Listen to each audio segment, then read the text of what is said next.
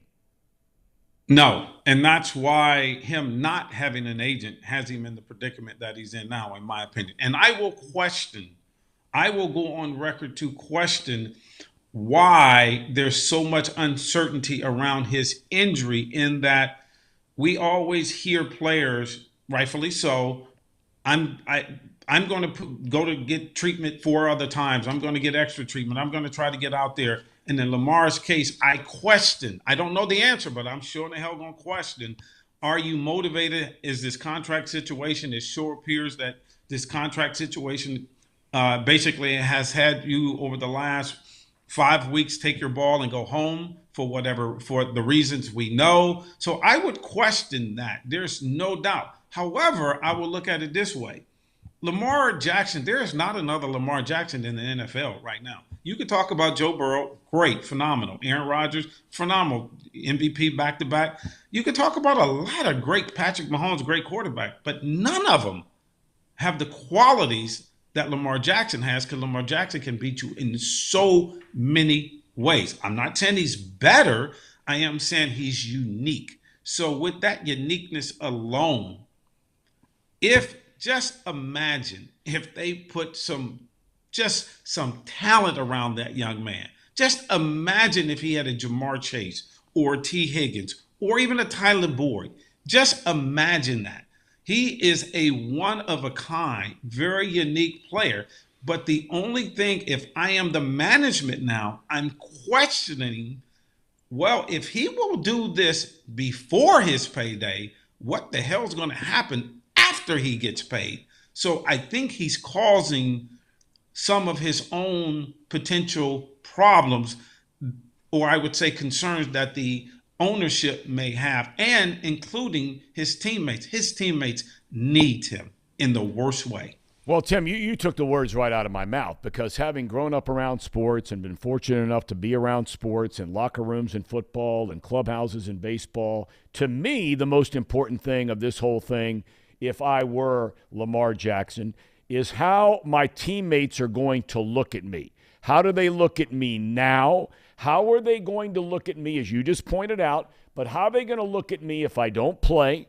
How are they going to look at me if then I sign this generational money contract, right? And I'm coming back in the locker room next year when I didn't play in the playoffs last year, and for a lot of those guys, it might be the only time they ever have a chance to play in the postseason, or even be on an NFL roster for that matter, right? Right.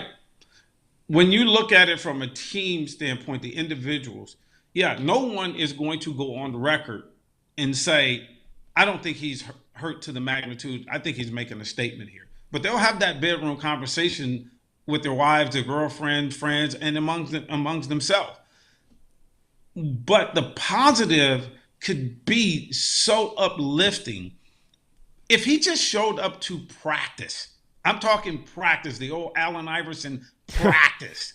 If he shows up to practice, that would be so uplifting to his team going into this game against the Cincinnati Bengals. If he comes out with his sweats on and his shoulder pads. Thom, you and I know, and I tell people this, you do not have to play in a National Football League. You could play in college or high school, and you understand the dynamics of the locker room. It's no different. As a matter of fact, it's probably better and more cohesive in high school and college than it is in the pros, because pros are individuals that come and go more so than high school and college. So if Lamar Jackson makes the statement, I'm with my team, by putting my uniform on and giving his best shot, that will resonate in that locker room among all the individual players. And collectively, I think that would uplift not only their spirits, but it sure in hell would uplift their confidence that they can come to Paycor Stadium and not just compete, but win the football game. All right. Look, I know you don't have a crystal ball, but, I think we all agree, and I had a long conversation about this the other day on the show with Brian Billick, former Ravens Super Bowl winning head coach. There is a significant difference playing a divisional opponent when you're now walking into the playoffs than there is playing somebody like Jacksonville or playing somebody like the Chargers, or that really don't know you and really haven't gone toe-to-toe. If you're the center or you're a guard, Zeitler, and going up against DJ Reader, you know what you're in for in that game because you've already played him a couple of times this year and you played him a couple of times last year and you've squared off with this cat many, many times. And that goes throughout the entire offense, defense, both sides. Would you expect that this is going to be a tight game on Sunday night? Hell yes. There's no question. Let me tell you, Baltimore has the psychological advantage. The Bengals have the talent advantage. But Baltimore got to rest their starters, key starters. And now, just like you said, remember, these are cousins that play in the backyard every day. They know each other. They understand each other. There's not going to be any secrets. But the reason I say psychologically Baltimore has an advantage is because they're getting players back. And if Lamar Jackson obviously will be the key to that, he'll be the trump card. And the Bengals lost a key player. Now the Bengals are down 2 offensive linemen. That could be humongous. Remember, Thom, here in Cincinnati and around the nation, we haven't talked about Joe Burrow being sacked 7, 8, 9 times this year since the first game. Now, will that come back to haunt them because now they have backups, and backups are backups for a reason because they don't have the level of talent that the first team has. So you got a Baltimore Ravens team that has one hell of a defense. And here's what's funny, and I love the strategic part of it. I hear the Bengals fan, man, Joe was off. Man, he just missed T. Higgins, and if Jamar Chase would have caught that ball, man, they were just off a little bit. However, Baltimore missed Joe Burrow on several sacks where they let him get away. So that adds to the irony of what can happen on Sunday night. But I don't see either team with a huge advantage, and I really believe Baltimore can come out on top or Cincinnati can come out on top. So if you're a betting man, what would you bet on? I don't know if you are a betting man. If you were a betting man, you think the Bengals being at home, Burrow, you think they win the game? Yeah, I do. I go. I have to hedge my bet here. I go with Joe Burrow and the Bengals. But if Lamar Jackson plays, I think it's a pick 'em. Okay. All right. Couple of other quick topics because you have a unique perspective on all this. Tua Tagovailoa. We're getting off the reservation here now a little bit away from the Bengals, but I just want to get your thoughts. Again, you played.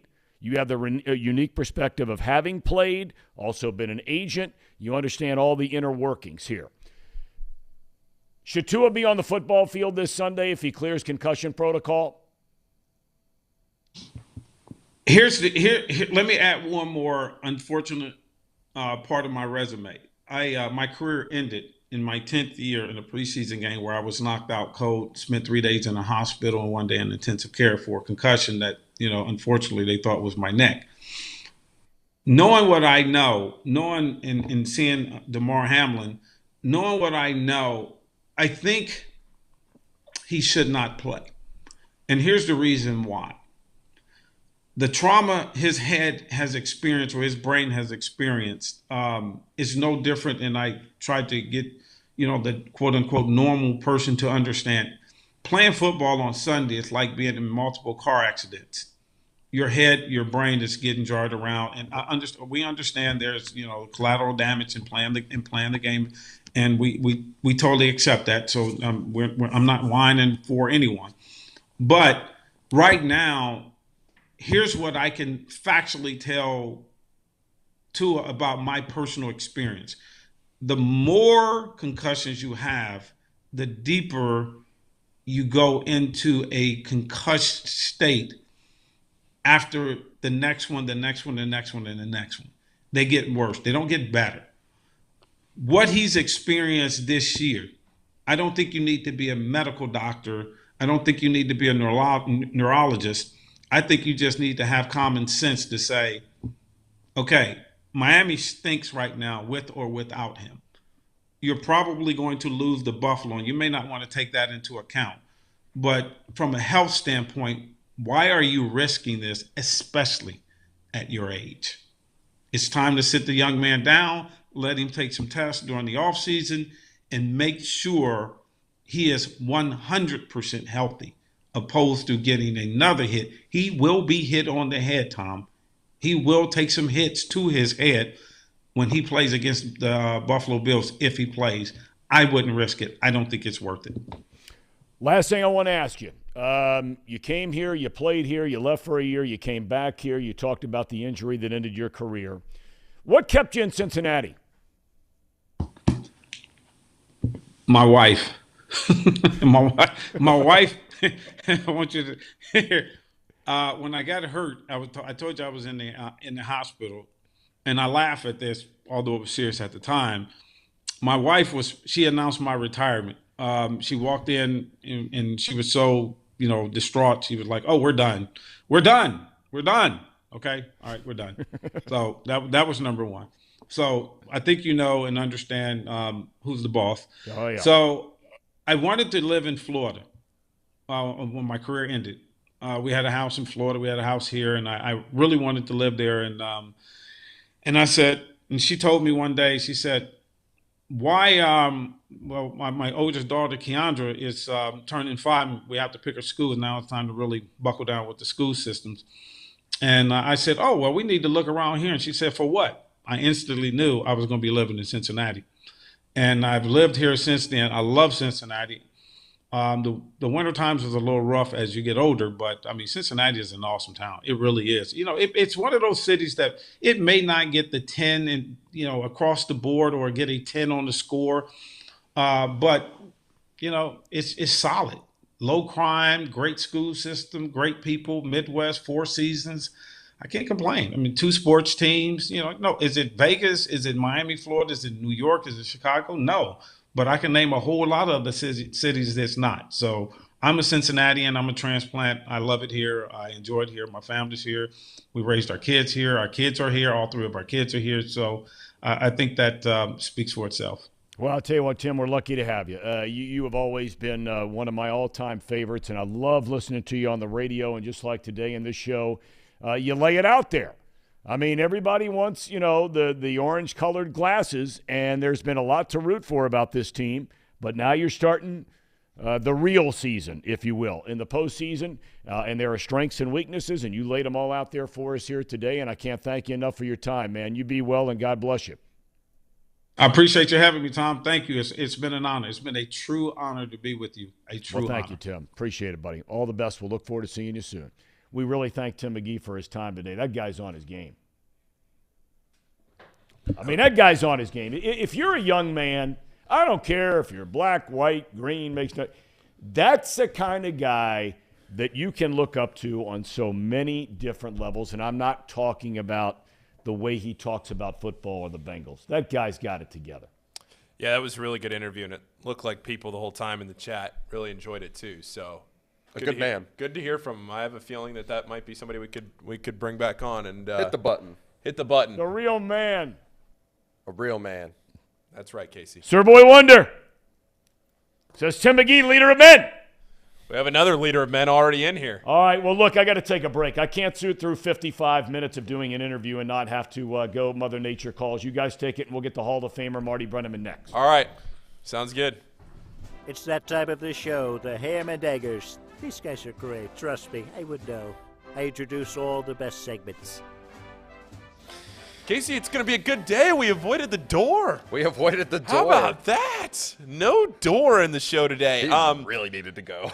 he was out of there. You could tell right away. Okay, so we have a quick couple of promos here that I'm going to push. Again, I don't have the link in there yet in the chat, but I will put the link in the chat to the Discord, so make sure you join the Discord. I see Zach Murray saying I need a haircut. I think I'm going for the little longer look. I think I might be going for the longer look on the hair. I don't know, Casey. We've debated it in the office. Might be going for a little longer. Makes me look a little older. While you're getting everything set up here with Marty, I do want to say that you should also be on the lookout.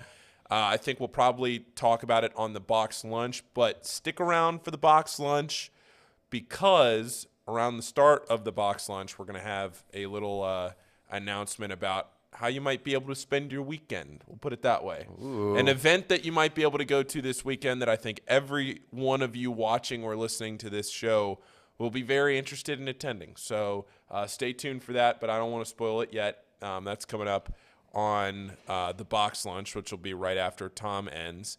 And Casey, is there anything that I'm forgetting that we are promoting? Just Discord, TikTok. We're pretty much on every platform right now. The Discord. Discord. Casey, you've been doing a phenomenal job with the TikTok. The TikTok's really taken off here in the last. I think we're up like 700 followers in 2 days, something like that. 700 in like a week. I was trying to give you some more credit, Casey. But we're doing really well. Please check it out because that's where we're posting our short form content. We're on Instagram. We're posting on there too. But yeah, so we're everywhere. Look at that, right in the camera.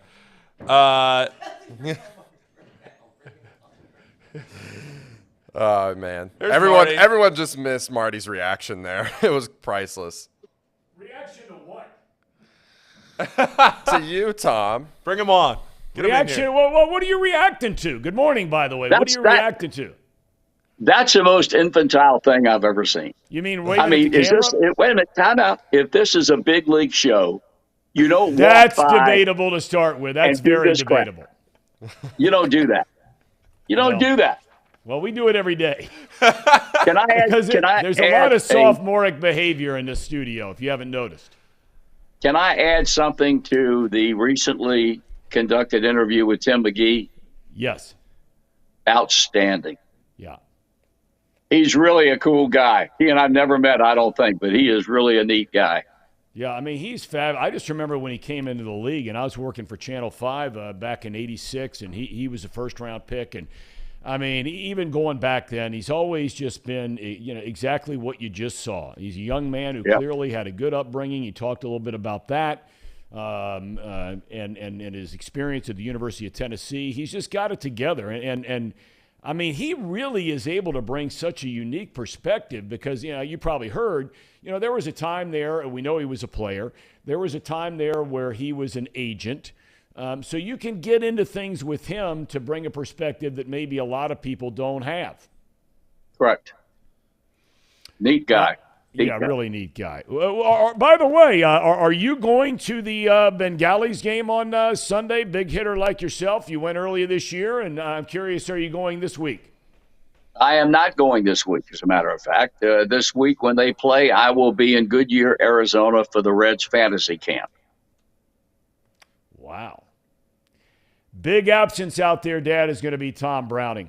Because, I mean, that guy, when he showed up out there at the fantasy camp, he was the life of the party, right, in many ways? He was the life of most parties, Thom. He, I had the pleasure of being a part of that celebration of life as the Reds billed it last Friday at the ballpark, and it was something. I'm not kidding you. They had a lot of people there, fans there, and people coming from all over the country. Jim DeShays was there, and We had a chance to visit with a teammate of Tom's at Lemoyne College in upstate New York, and a guy who was his best friend in high school. And everybody had the same reaction to Thom Browning, and that is everybody loved the guy. And he will definitely be missed. When they lost Lee May, that was a big hit too. And now having lost Thom Browning, that'll be another major hit. These two guys were the life of any party they were around, and when they were together, it just made it doubly so. And a lot of people will have great thoughts about Thom Browning beginning on Saturday when these folks gather out in Goodyear for a week of baseball and fellowship and camaraderie and all the things that make that event so special. Another big event the Reds had for years and years, and once COVID hit, and then whoa, look at Millie. Millie wanted to get on TV, Tom. What's that? She wanted to get on television. Well, she's allowed. She's more than welcome. We love the puppies anytime they come on. Millie being female doesn't need the nudicles like Tracy's dog Tucker does. I'm not getting into that. I'm not getting into that. They're bringing back the Caravan. A lot of people have asked on the chat today. I even heard them talking about on the radio yesterday. They announced the stops on the Caravan, et cetera, et cetera. Are you going back out on the Caravan? Yeah, it's going to be a little bit different this time around following the pandemic and the absence of the event for a number of years. We used to go out for a week, or pretty much a week, excuse me. Now, I think they're going to have a group going out on a Monday. They're going to have a group going out on a Wednesday, and it'll be only one overnight for each of the groups that go out. But they will pretty much cover 2 days, and then they'll have a group going out on Friday. And naturally, we'll be going to all points of the compass like they've always done it. I'm going to be on the Friday bus that will go, and I just to Dayton and Columbus and points north, I guess you could say. Mm-hmm. So that's essentially what I'm going to be on a stop with Nick Kroll or a trip with Nick Kroll and Jamie Ramsey, Larry Herms, Jim Day, and there will be players there, both former and current. So it'll be a one-night deal covering a couple of days. We'll be back Saturday night and leave Friday morning. That stop in Dayton they always used to have at the Wright-Patterson Air Force Base up there in that museum. I always strongly encourage anybody who lives in this area, that is a must-stop, not just for the Caravan. It's a must-stop to go check out and learn so much about this country and what Wright-Pat has meant to this country, going all the way back, of course, to the namesake of the Wright brothers. And going down to your old stomping ground. I think this Caravan will be there. I think I'm right, but I agree 100% with what you said. The first time I ever walked through the doors there, I was stunned at the memorabilia, the planes of almost every conceivable era, presidential planes. It's just for anyone who is. I don't even care whether you have interest in planes or not. Just to go for the historical aspect of it. You can spend easy, I think, 3 hours in there, maybe longer than that with all the things that you need to see. So I agree with you. I encourage people highly to go see the museum at Wright-Pat without any question. I want to ask you a little bit about this Carlos Correa thing. I got to tell you, and I'm going to try to get Scott Boras on sometime in the next couple of weeks. I had reached out to him. He said he'd be happy to come on, but he was going to try to get through a few of these players and signings, et cetera, before he could turn his attention to doing something like this. He's been on a couple of times before, and I'm greatly appreciative. What are your thoughts on this thing? I mean, 3 teams, 2 different agreements, first the Giants, then the Mets. The Twins were in the thing from the beginning and then faded off to the big money, large market franchises. And now all of a sudden he's going back to Minnesota. Well, I think Kenny Rosenthal's got a great piece on The Athletic this morning about this whole thing. And he was very good. and I think very objective in his assessment of the way this whole thing went down. It's a different era that we play in today as it pertains to free agent players, especially the big money players, and obviously Correa is one of them. There was never any mention of how many years and how much money total was going to be paid a player until the physical was done and everything was clear and the system said go. Now, I don't know who's at fault, whether it's, in this case, Scott Boras, or whether it's the ball club, or whether somebody leaks a story to an important baseball writer like a Rosenthal or a John Heyman or a Jeff Passan or somebody like that. And then the information gets out. This thing here was chaotic as far as I was concerned. The guy had a leg injury that required a plate put in it back in 2014. And I don't know that it was ever made an issue. In fact, I think nobody really knew until Correa slid into third base against whoever it was this past season. And for whatever the reason, he felt compelled to announce that he had this plate put in back in 2014. And all of a sudden now this whole thing takes on a different look. What I found interesting about this, and he points this up, that there were some clubs that had bottomless pockets that had a chance to get involved when it was clearly obvious, stop Millie, that he wasn't going to sign with the New York Mets deal was going to fall through. The LA Dodgers, first and foremost, they are in bad need of a shortstop.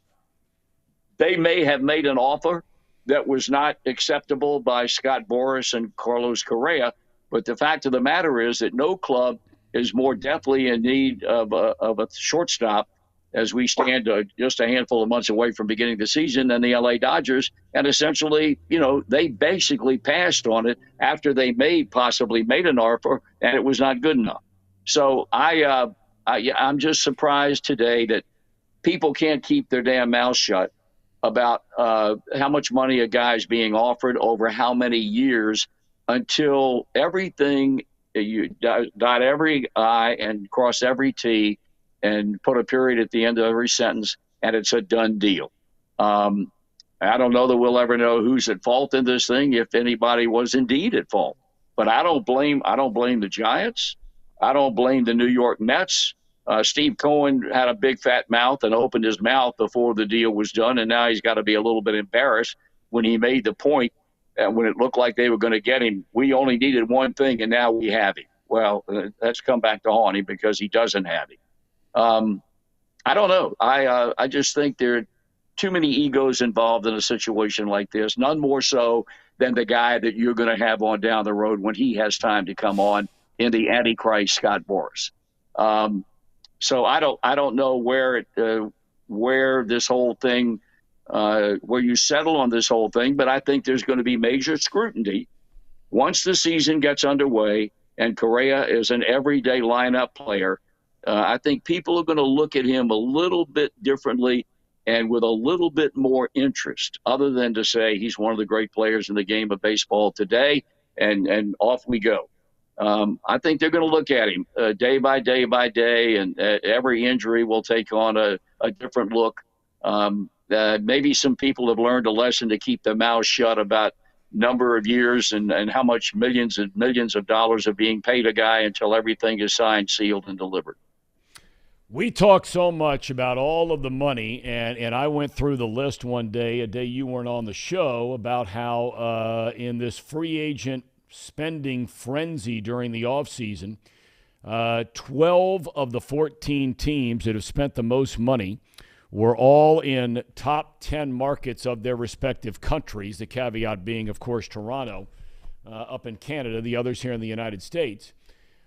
Minnesota does not fall into that category. Now, all of a sudden, they do with this contract, shorter contract, $200 million, if you believe what you read. Does this toss to the wind the argument about the mid-market teams not being able to run with the big dogs? No, I don't think so at all. I think this Minnesota Carlos Correa thing's an aberration. Because when they signed him last year, they signed him to a multi-year contract, but he had an out, and they signed him with the feeling that he's only going to be here 1 year anyway. And this was all in Rosenthal's article that was on the Athletic this morning. They anticipated him having only 1 year there because naturally he'd want to leave and go to a larger market to make more money. And that is, in fact, he did leave. He did leave.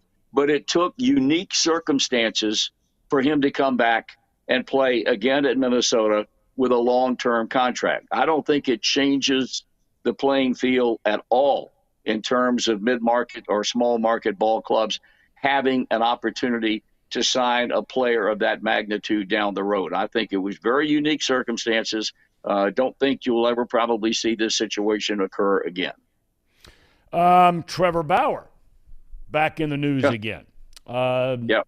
You know, the Dodgers have not officially released him to make him an open market player right now. I mean, the Dodgers are going to have to pay him unless they can swing a trade. One of the reasons, and it's really semantics, one of the reasons he's just not out there is because they would prefer him not to sign with the team inside their division for as long as they can have control of this situation. It's not going to end up turning out that way for the Dodgers. We know that. Yes. The Reds aren't even a part of this conversation. If you're an owner for a Major League Baseball team, do you consider bringing in Trevor Bauer? I might think about it, but I'd also have to think of what the pushback is going to be in my market, given the charges that were leveled against him that resulted in his long-term suspension. Not as long as it would have been had the arbitrator not shortened it, but the fact of the matter was, it was the longest it's ever been imposed upon a player for whatever the reason. The first name that came up was the San Diego Padres, in the same division, trying to get good enough to beat the Dodgers out and win the Western Division.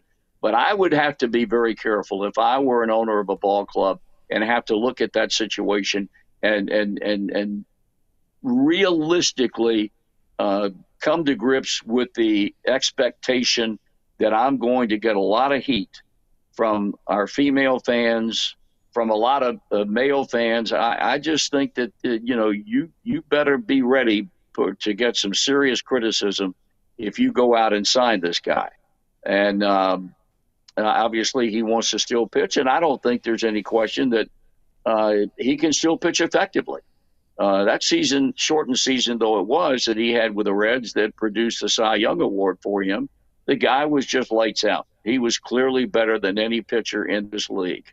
But I don't know. I would have a hard time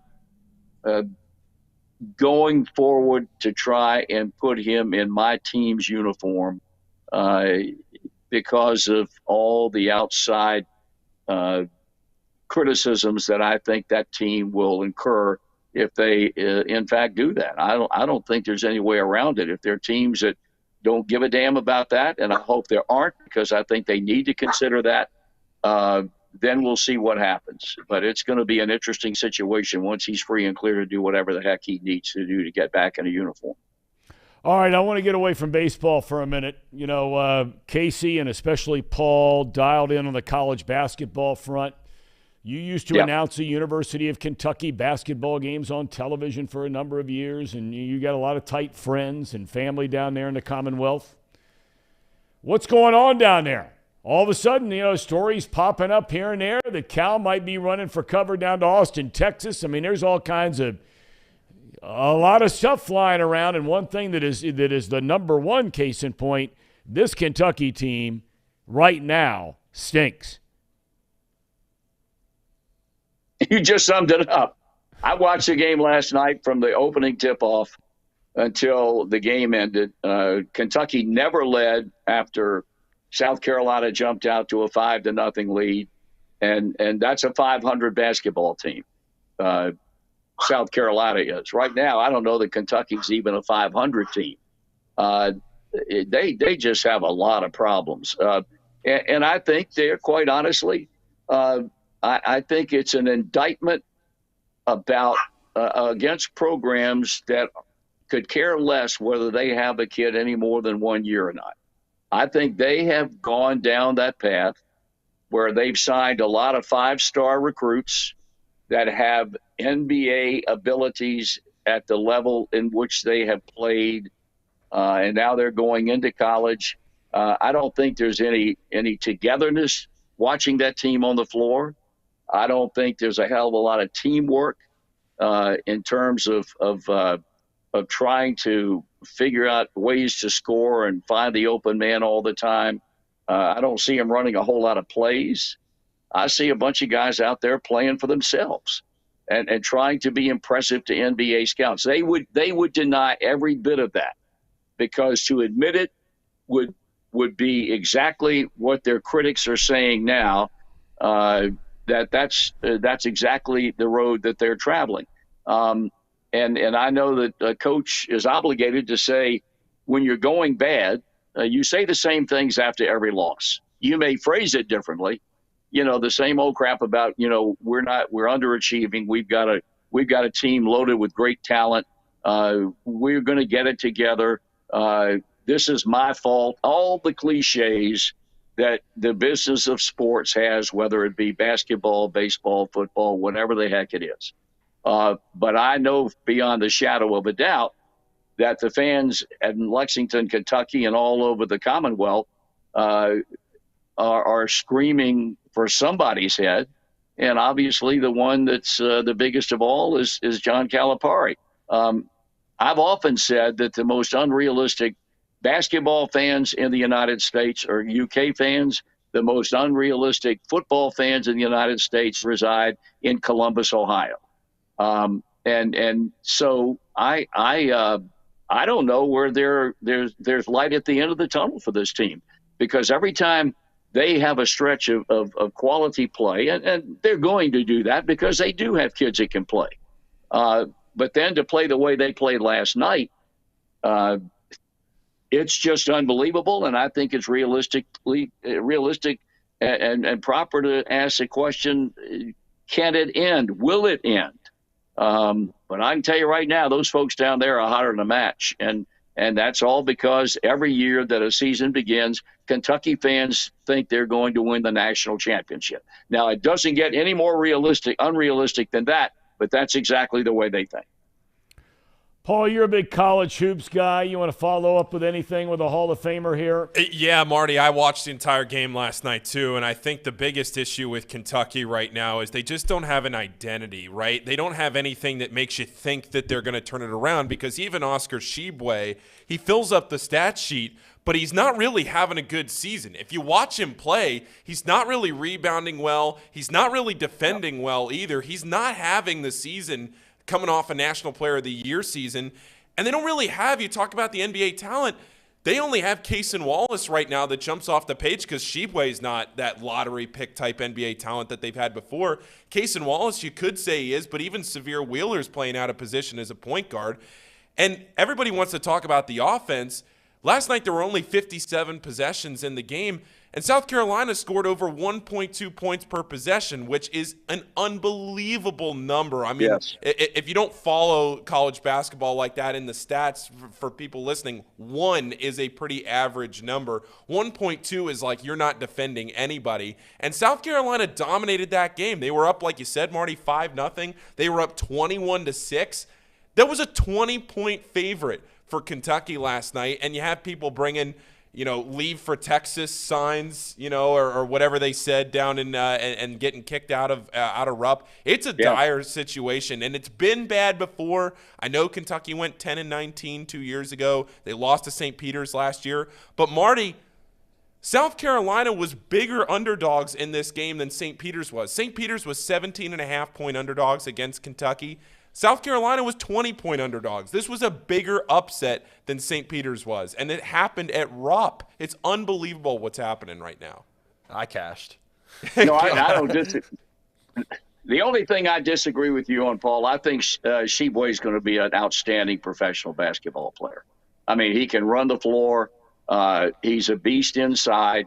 Is he playing as well as he played last year? No. I mean, he was player of the year in college basketball last year.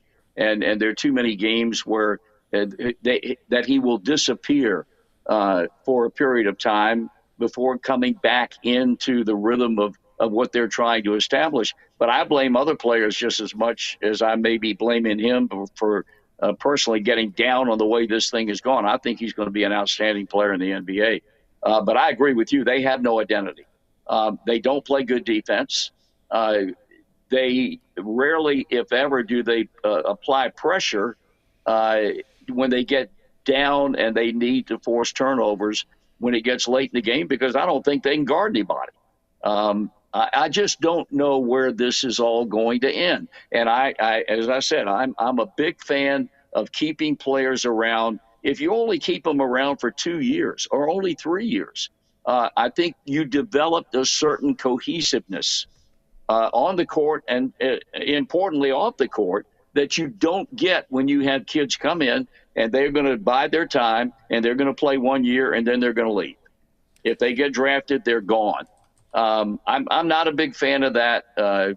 And you mentioned St. Peter's. Every season, it makes no difference when it is, but every season there is a game that they lose. In this case, a lot of them early. But you mentioned St. Peter's. They figure out a way to lose to somebody in the NCAA tournament that they are not supposed to lose to. I don't know what he can do to turn it around. It's going to be interesting to see how hard Texas comes after him, if in fact that story is true. He's got a lifetime contract with Kentucky, but we all know about that.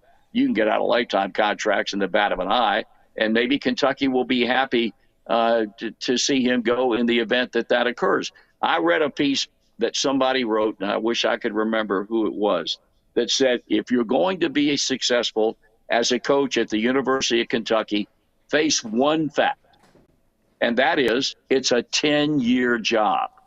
After 10 years, they get tired of you. The pressure increases if you're not winning year after year after year to the satisfaction of the unrealistic Kentucky fans. And I don't disagree with that at all. I think you're going to make a run, hopefully a successful run in Lexington. 10 years is about the maximum, because after that, things seem to go downhill from that point.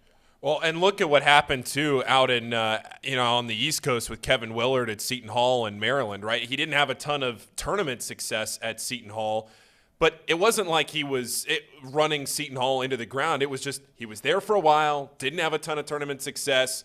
They made a move, right? Things just get stale, you move on, and that seems like that's where we're at with Cal and Kentucky right now. But the other thing I want to ask you about, Marty, and this is the last thing I'll ask you, North Carolina, what's going on here? Are they getting in the tournament? At the rate they're going right now, they're not. Yeah. And, what was disturbing to me about the game last night, now they're playing the 13th ranked team in the country in Charlottesville, a team they had not beaten, I don't know, in 15 years or 9 years or 10 years or whatever it is in Charlottesville. And they lose Baycott in the second minute of the game with an ankle injury, and he never came back. But they still should have won the basketball game. Playing with a bunch of young guys. And the thing that I'm most disappointed in as far as Hubert Davis, he has not settled yet on a rotation that is going to be beneficial to that basketball team. He's got people coming off the bench that can play. When all of his people are healthy, rarely do they get very many minutes. The kid that showed up big last night in the first half, Jalen Washington, who I think is going to be a great college basketball player. He missed all last year because he had a knee injury that required surgery and missed the entire season. It happened, I think, in his senior year, late in his senior in high school. But they don't have any rotation to speak of. And I hate to compare, but when Roy was coaching there and before that when Coach Smith was there, they had rotations, and they could go 8 or 9 deep. This team doesn't do that to any degree that would give these kids valuable experience as they move on down the line. But they still should have won last night's game, and they didn't do it. And I hate to say it, but you're going to put a finger on anybody, you got to blame Hubert Davis for the way this club is playing right now. Caleb Love, he'd be sitting on the bench next to me, and I would have Seth Trimble playing that guard position. Trimble guards people. He's the best defender, on the ball defender they have in the backcourt. He can score. He has great leaping ability. Granted, he's a freshman, but he can play.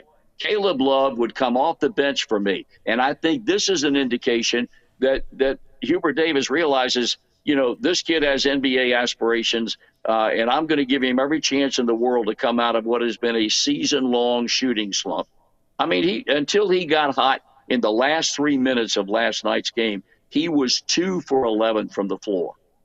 And they simply cannot win with him playing at that level from now on. But they will never sit him down and start the Trimble kid until Caleb Love figures out a way to get things together. If he thinks he can play in the NBA right now, then he is completely delusional, because he's not a good shooter, and you can't play in that league unless you can do that.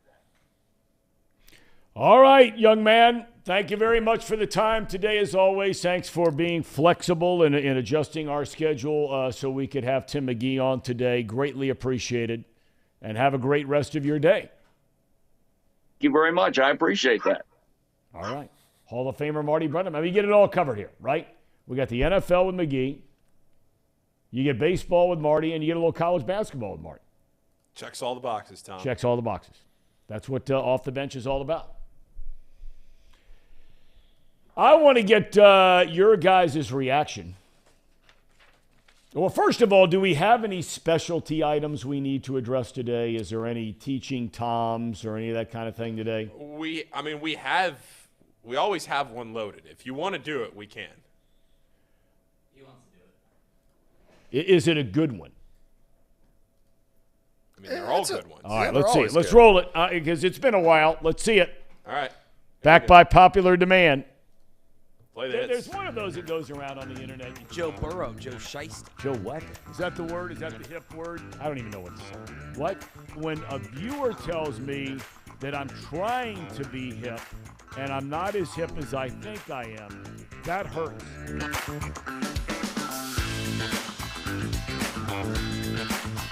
Okay. All right, Tom, what do you think this means? On fleek. Fleek. Huh. On target, on cue, am I close? You're like kind of in the right direction. Okay, so how would this be used? All What right. is this? Throw up the definition here, Casey. Extremely good, attractive, or stylish. Yeah. Tom's hair is on fleek today. Really? Kind of like on point, sort of. So if my son's getting ready to go out and he has a date, I can say, man, you're on fleek. That outfit's on fleek. That's what you say. Okay. That outfit. Oh, you have to specify like hair in this kind of thing. It's got or that shirt is on fleek. It's got to have a noun tied to it. Yeah. Okay. All right. Do we have anything? Anybody in the chat have anything on fleek today? You'll get a real rise out of him if you say his eyebrows are on fleek. You'll love that one. Eyebrows? Yeah, his eyebrows. Well, what does that mean? The only thing, the older you get, among many things that start to wear you out, is when your eyebrows, for a guy my age, they start to turn the same color as your hair. And that's not brown anymore. That's when the eyebrows start turning white. And you face the dilemma of, right? If you cut them, they're falling out anyway. Nobody wants to walk around without eyebrows, right? No. Okay. So, you can get them trimmed up at the barber shop, but they're still coming in, they're gray. Or you can try to color them. They have that, you don't need it yet, Casey, where you got the mustache and beard, kind of color they have. And what the hell is the difference between that and hair color and beard color? It's just a product. They're just trying to sell you something different. What do you mean? There are designated, and I've looked into this stuff, there are designated hair color for men. So if you want to take some of the gray out, and I've done that from time to time, just get a little bit of it gray, a little bit of it out. But then there's a separate product entirely to get the gray out of a mustache or a beard. Now, what could possibly be the difference between those two products? Tom, you're talking to a guy that can't even grow a beard, so I don't know. I mean, I don't think there's much of a Why difference. am I asking you two 20-somethings? Yeah, I don't know. Maybe Why? Why maybe am I it's- wasting my time? Maybe it's more strong when you have, because your beard can be wiry. Like I don't know if it's more thick. Tom, somebody brings up a great point about Pawnee water in the chat. They did what they say. The Pawnee H2O is on fleek. Does it make your is on flake? That's very, very good. Does it make does Pawnee make your eyebrows stay brown? I don't know about that, but I can tell you one thing. It's made right across the street in Hamilton, and I've talked about these guys. We've gotten to know them. I really like them. Two former Procter & Gamble guys, and they decided, you know what? We're moving on now, starting something a little bit different. So they started Pawnee, and they use natural limestone filtration, and a lot of the brands you're buying, all that stuff is artificial processing, okay? So they call it, because of that, the best tasting water in the world. We agree. Visit their website at Pawnee Water, that's P-A-H-H-N-I water.com, and see where you can buy the best tasting water in the world. It's great, but it doesn't turn your eyebrows brown. But Pawnee water is on fleek. It is on fleek. Clip that and send it over to the Pawnee guys. You're getting there, Tom. We're getting there with you. We're getting there. I think your son I will appreciate it. really appreciate that. I know he does. He's coming in Friday. I think you should ask your daughter about on fleek. She might appreciate that more. Sir than your Boy son Wonder does. says my station wagon is on fleek. Zachary wants to know, does Pawnee water do anything for nudicles pain?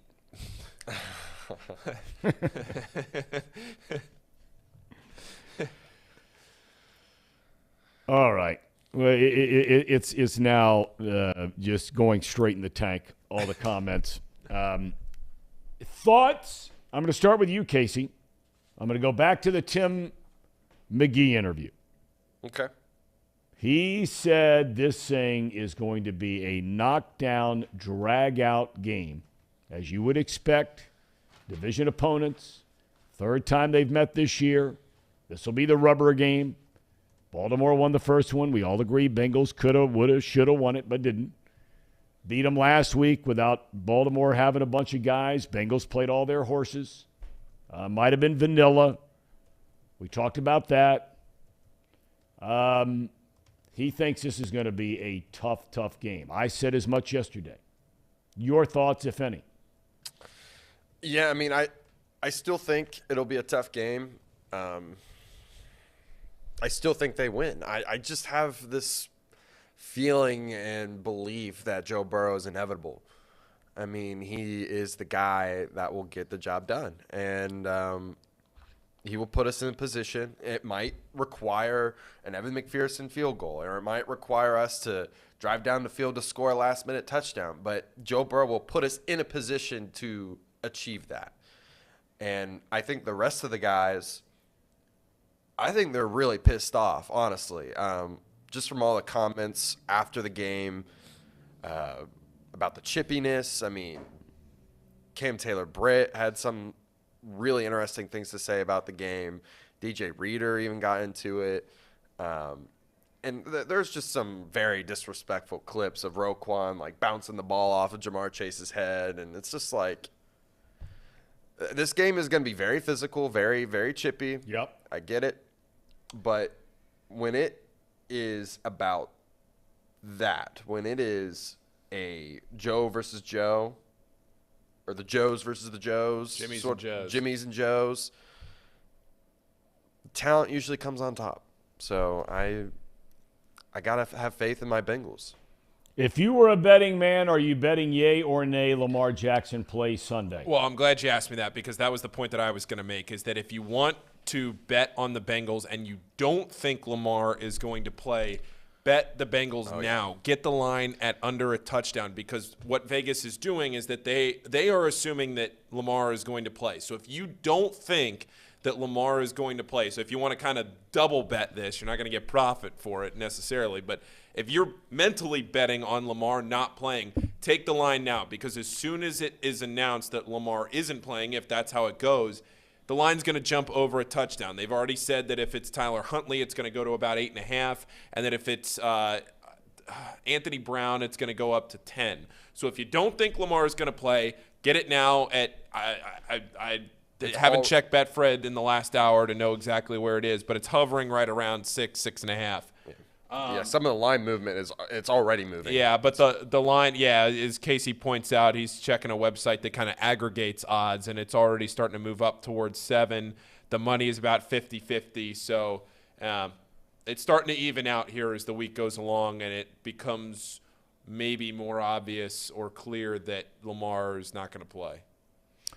It's interesting. You look at the quarterbacks all over the NFL that are going to advance onto the postseason this weekend. Joe Burrow got his team to a Super Bowl last year. Is he under pressure? Of course he's under pressure. They've won 8 in a row. He's a quarterback for one of the best teams in the NFL.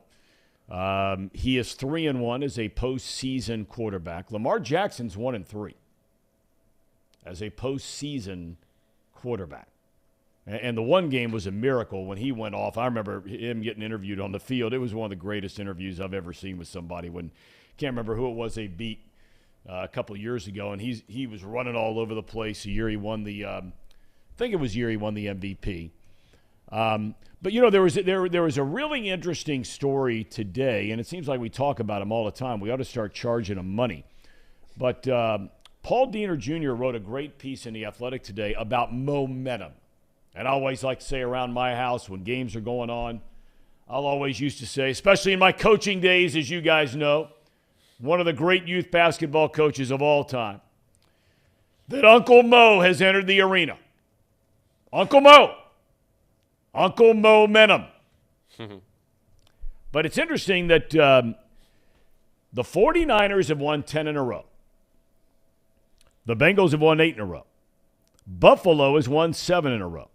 The Chargers had won 5 in a row before losing that last game, and it made no difference, and that's a whole different topic about why their starters were playing in that game to begin with, and a couple of them got hurt, including Mike Williams.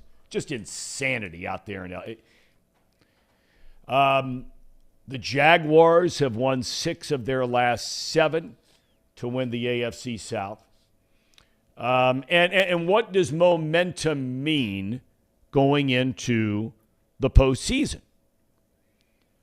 There have been quarterbacks, twice it happened, to Hall of Famer Peyton Manning, where his team went into the playoffs with a winning streak of 7 or more games, bounced in the first round. It happened to Phillip Rivers twice. His team rolling into the playoffs, winning streak, 7 or more, bounced in the opening round. It even happened to Tom Brady one year with New England. At this point, do you all believe that Uncle Mo has anything to do with what's going to happen this coming week? I don't personally put a ton of stock into it because it's the Ravens that the Bengals are playing, and they just played, and the dynamics are going to be a lot different than they were this past Sunday. So I don't know how much the momentum factor is going to play into the Bengals winning this game on Sunday, but there is definitely something to be said for a team that has not lost since before November. We're talking about a team that hasn't lost since Halloween. It's crazy. It's crazy. There's no doubt about it. And look, you would rather be, I think we all agree, you'd rather be a team that has come in on some kind of winning streak, whether it's 4, 5, 7, 8, 10, whatever, than losing 2 games in a row. Yeah, right? You'd much rather, you'd rather be 8-0 into the postseason than have won your first 12 games and, slink in having lost your last 5. You don't want to do that. That's bad. Then you trend the other way. You know what that is? That's the 11-0 Pittsburgh Steelers from like 2 years ago. The worst 11-0 team of all time that everybody and their mother knew for a fact was going to get blown out by Kansas City, and it wasn't even close, yet they started the season 11-0. That's the same deal. Most fraudulent team of all time, but I could go on all for a time? while. 11-0? They lost by 50. All time? All time. Find me a more all fraudulent time's team. a big The number. Vikings this year. The Vikings are not. We'll see. Team of destiny. They're not playing at 1 o'clock, though. It's the issue. I mean, 4:30. They're going to kill the Giants. 4:30. They're going to kill the Giants. They're going to kill them. Do you realize they have a negative point differential? I don't care what they are. The Vikings? They're going to kill them. I do think they win. They may get bounced the next round, but they're going to kill them. But you talk about quarterbacks with pressure, fellas, and look, every quarterback has pressure. Let's get to this graphic here real quick. Lamar Jackson, that win was against Tennessee. Somebody in the chat just reminded me. Yep. Thank you for that. 1-3. You see what his team has averaged compared to Joe at 3-1, what they've averaged. That is not a big number, 23. No. If you average 23 this year in the playoffs with the teams that they're going to have to play, you are bounced in the second or third round. It's got to be better than 23 because you're not going to hold Buffalo or Kansas City to less than 23. See the completion percentage? That's not Jackson's game. The touchdown to interception ratio and the passer rating, staggering. Jackson has, however, the note at the bottom, in his 3 head-to-head matchups against Burrow. And look, let's be fair about this a second now, okay? One was this year when the Bengals were still trying to kind of right the ship with the offensive line, all that kind of thing. One was his rookie season. When the Bengals stunk. I mean, they were terrible. So a little bit misleading. The quarterback, however, that I think has the most pressure on him, the 2 guys at the top of the list. You can't say Mahomes. He's already won a Super Bowl. He's been to a couple of Super Bowls. Yes, there's pressure. They're the number 1 seed. But in my opinion, the 2 quarterbacks who, when they put their head on the pillow at night, they have got to be feeling major heat. Number 1 for me by far and away is Dak Prescott. Oh, 100%. The expectation level of the Cowboys every year, and it gets so tired. It gets so tired. But the bottom line is, and I don't know how much stock you put in that game last week against the Commanders, maybe nothing, but he was awful. There are games where he looks like the best quarterback that ever lived. But now all of a sudden, they're going down there against Brady and the Bucs. They've been like this, both Brady and the Bucs. Dak Prescott has got to win that game Sunday. Has to. Yeah. Has to win. If he wants any I mean, there's so much pressure on him. He reminds me of Andy Dalton a little bit, where there was like just this lingering playoff issue. He was a decent quarterback, and I think Dak Prescott is more talented than Andy Dalton. But I think we all agree, if you don't even win a playoff game, I mean, you're nothing in this league. Not for long. Not for long. And Jerry Glanville, not for long. Not for long. Yeah, I mean, used to love that guy. And the fact that it's Tom Brady, and I don't think he's ever beaten Tom Brady. Brady has never lost to the Dallas Cowboys. Really? I didn't know that. Never That's lost to the Dallas Cowboys. Just in Tampa or in general? His whole Period. Career? Yeah, that's tough. Period. Chalk it up, baby. Another long off season for Big Jerry and the boys. You know, you wonder, would Mike McCarthy survive that deal? No. He already won. Jerry came out, said we have all the confidence in him yesterday. Oh, that means he's got no confidence in him. Jerry says we believe. When you have to make a statement before the playoffs that says I have confidence well, that's in you. Dallas. There is nowhere in all the years I did the NFL, you know, we would get sent working for Fox. I still get it now. Why? I don't know. I'm off the payroll. But we used to get this document sent every day, which was every article written about every single team in the NFL on a daily basis. So it's this mass document. If you've got the Cowboys against the Bengals, you know, you really just kind of pay attention to that. Nobody has time to read every single one of these. But cities like Cincinnati, you would get, and this is before The Athletic came about, which adds another whole layer of articles that are going to be in this document.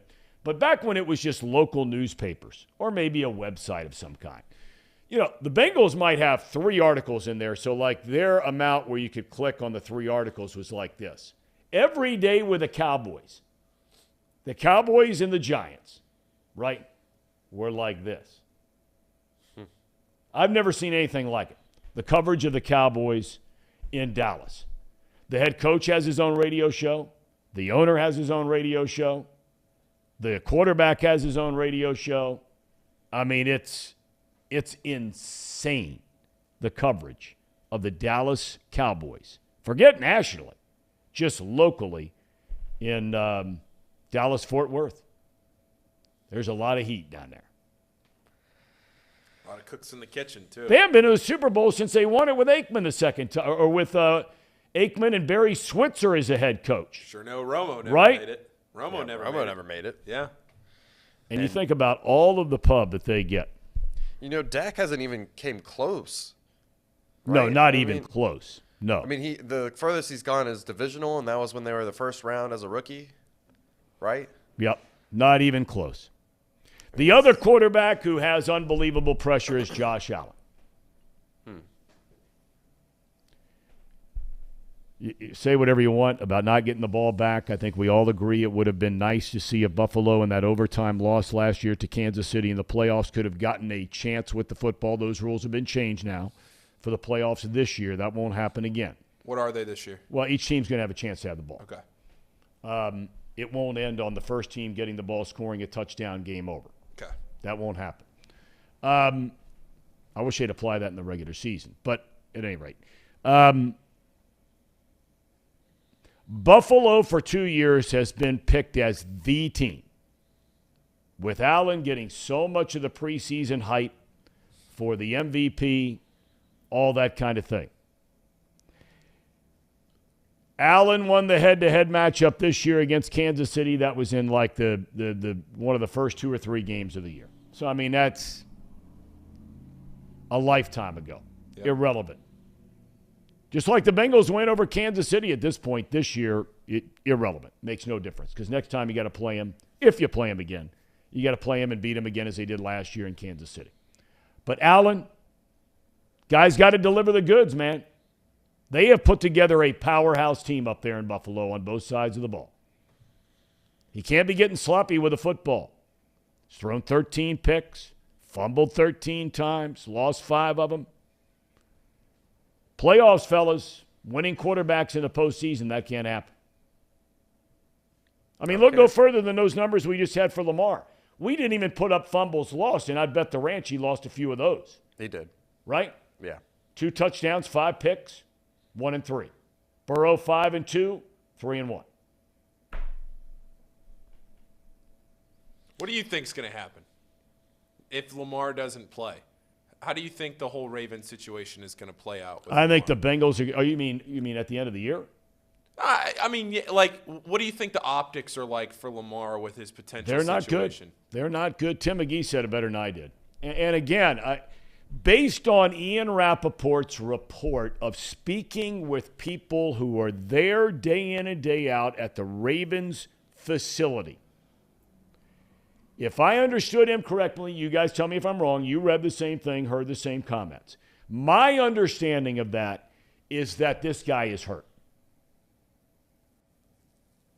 Yeah, I mean, that's what I'm starting to conclude too. I thought maybe he might be holding out, but I think the more realistic and the non-rumorish type conclusion is that he had a more significant serious injury than what they said, and that he's just going to take more time to heal on that knee. I mean, that's my guess. I mean, he hasn't even stepped on the field. I mean, I think he would even if he was purposely holding out, but I don't think that's the case. I think he actually did something more significant to the knee.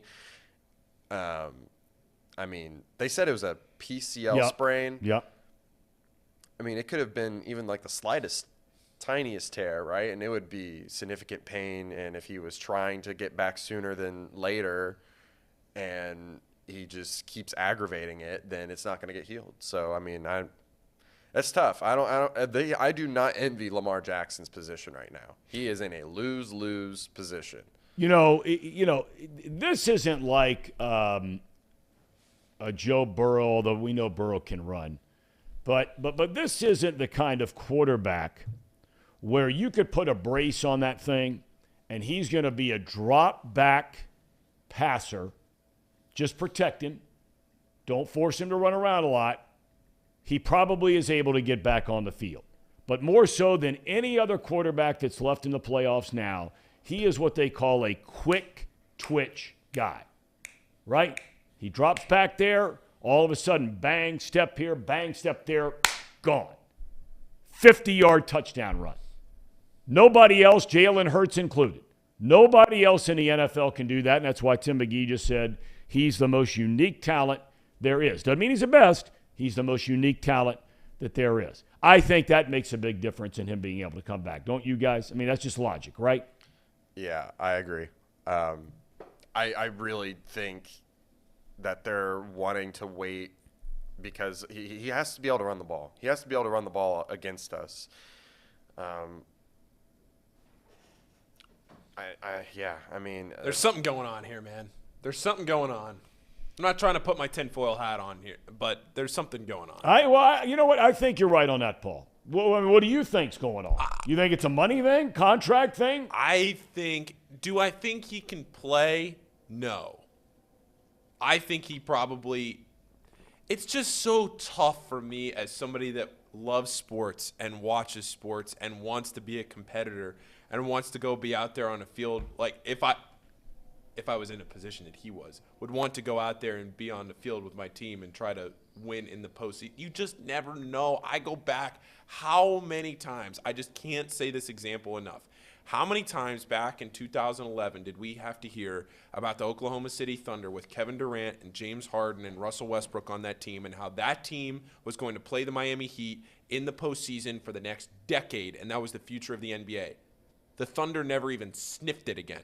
Right? You get to the postseason, you just never know what's going to happen in your career, how things are going to shake out, who's going to get hurt, who's going to get traded. You just never know. And to forfeit one of your prime years of your career in the postseason, granted, with a Ravens team that is not going to win the Super Bowl, even if they beat the Bengals, will not get through the Bills and the Chiefs and then the Super Bowl. It's just not happening.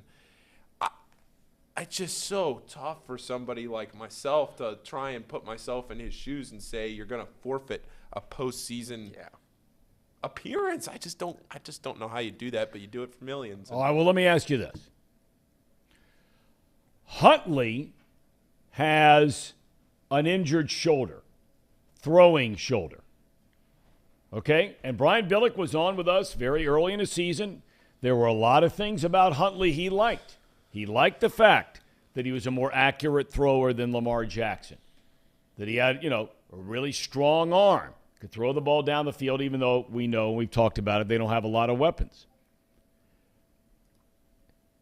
Lamar at 70% versus Huntley.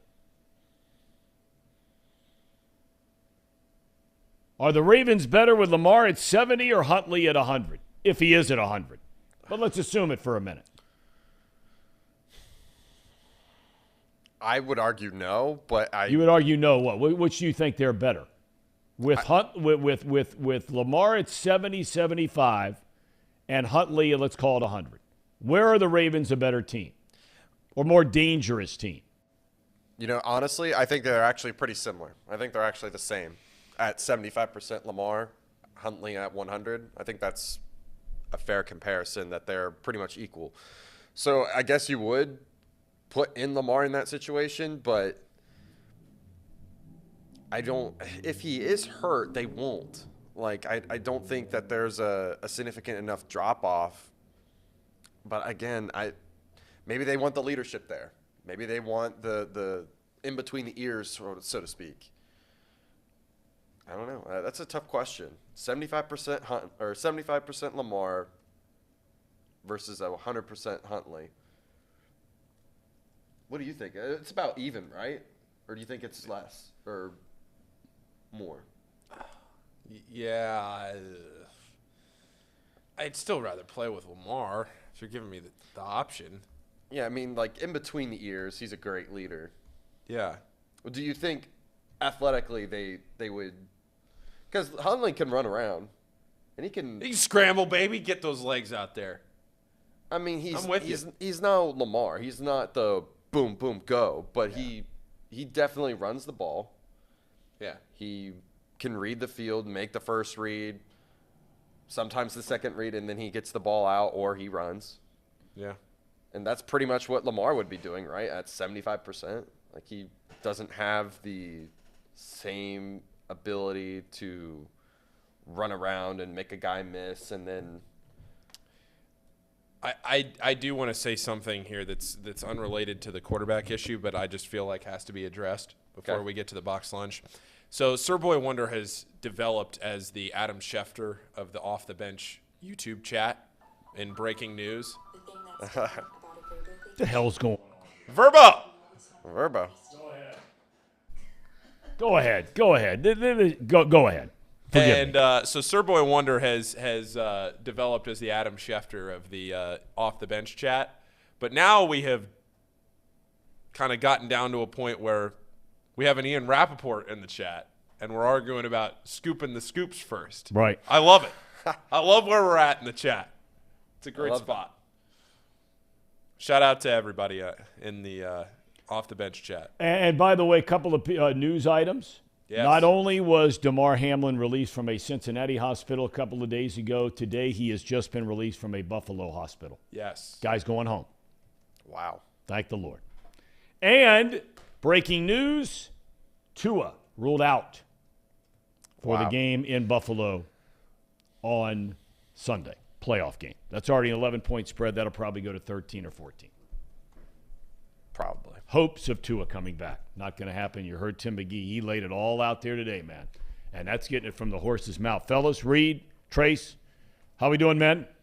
Great. Doing well. Doing well. You got to get those lunch boxes up a little more front and center. You know what I mean? Where people can actually, they're squinting their eyes and stuff like that to even see it. There you go. Give the pub a little show a little pub. Put it right on your desk. There. Yeah. I'm all in. Move it right up here. When we start to make the shift from now on, you can put one of those in the middle between the two of you and put the other one right here. What's your answer on the Lamar and the question you proposed? I just think there's something to be said. I'm a big believer in hope. I think that Lamar Jackson, even if he only comes out for the first offensive series and shows up, you heard Tim McGee today, even just walking out on the practice field with the pads on and a pair of sweatpants. I mean, there's something to be said. Doesn't mean they're going to win a game, but there's something to be said for hope. And I think that if Tyler Huntley trots out there or Anthony Brown trots out there, that, the Ravens are going to do all that they do, and they play hard, and they're tough, and their defense is very, very good. They can run the ball. Dobbins is back. Zeitler's back. Andrews is back. They've got a good team. I don't agree with Paul on this. I think if Lamar Jackson's 100%, that team could win a Super Bowl. I think their defense is that good. I think they could. We'll never know because he's not going to be at 100% no matter what. But I think he's got to do something this week to put some confidence back into his team and his franchise and his coach and his ownership and, as Tim McGee pointed out, most importantly, his teammates. I think that the whole idea that even if they had Lamar, the Ravens able to win a Super Bowl, I wouldn't go there. The Ravens are so depleted on offense that it's just at times you just wonder how there's a team in the NFL that has that poor of weapons around them. Honestly, like Sammy Watkins was not good in Green Bay. And the other, last week, I think someone was like, Sammy Watkins is starting for the Ravens at wide receiver. Yep. He just got cut by a team that's not even good, who's searching for offensive weapons, and he's plugged right in the lineup for the Ravens. And I would say this, if you go back and you look at Super Bowl champions, they've all had at least a couple of threats on the outside. I mean, I'm not a historian, but if you go back and you look at all the past Super Bowl champions, I'm sure Casey can dig it up. As far back as I can remember, there's always been a couple of guys where you're like, yeah, they can hurt us pretty damn bad if we don't contain them, whether it's Cooper Kupp or Kupp, the Odell Beckhams of the world. Going backwards, Cooper Kupp, Mike Evans, Tyreek Hill. Yeah. They don't have that. They don't have that. Well, I just think they're structured differently. We all agree with that. They're structured They play differently. a different game. All they got to do with the guys that they have is hit 2 or 3 of those plays in a game. Now, are they capable of that? I think they're capable of that. Mm-hmm. They can hit 2 or 3 of those. And then they got to target Andrews 15 times in a game, right? One of the top 5 tight ends in the league, right, when he's healthy. And then they're going to turn around and they're going to hand it off 40 times to keep your offense off the field. And they're going to play good defense when they're on the field. So I know exactly what you're saying. I just think that they are structured differently than other teams are from an offensive standpoint. And a lot of that had to do with the fact of what Jackson was capable of doing, playing to his strengths rather than his weaknesses.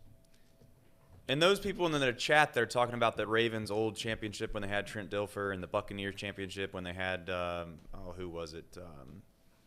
Was it Johnson or Johansson? Yeah, Brad Johnson. Brad Johnson. Not Listen, Brad the game Johansson. has changed. Yeah, it's not Brad Johansson. It's not that. Although that. Do you know why I'm here? I digress.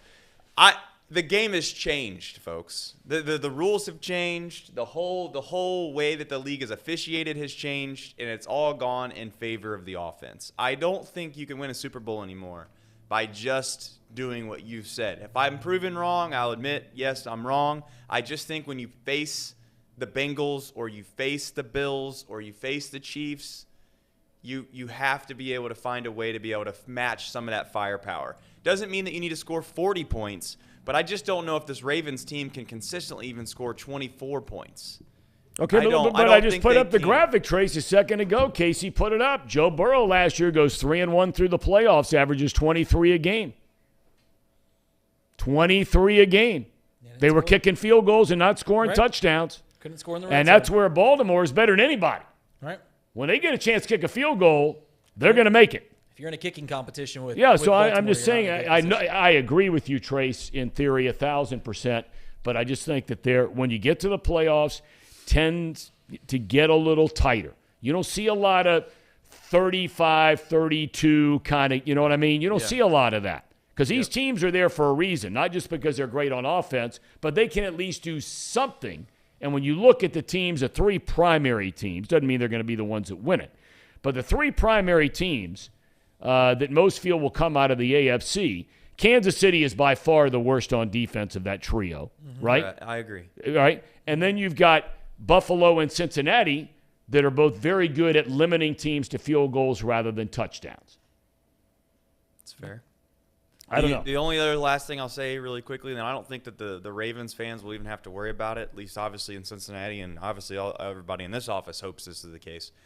They don't match up well with the Bills at all because the thing that the Ravens do a lot is they do play like kind of a press man. They do play like kind of a 2-shell over the top, but a lot of their coverage is based off of man concepts, and you can't do that with Josh Allen. Because Josh Allen's just one little sneak through the pocket away from running for 40 or 50 yards, and that would be a nightmare. Now, you could do that with Burrow because Burrow, although he can scramble and make plays, he's not going to run 20, 30 yards downfield. Right. So, I do think it's a matchup that tends to be as good of a matchup as the Ravens could have asked for is what they've gotten this weekend. Yep. I will say that. Yep. They're playing a divisional opponent. They're familiar with them.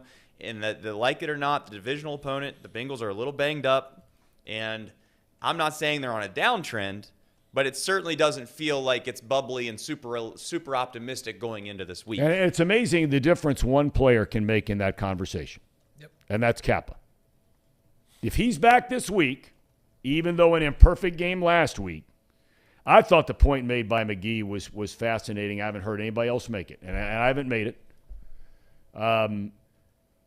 Is while everyone was talking about Burrow being a little bit off, he also made the point that there were 4 or 5 other times where he should have been sacked. That's right.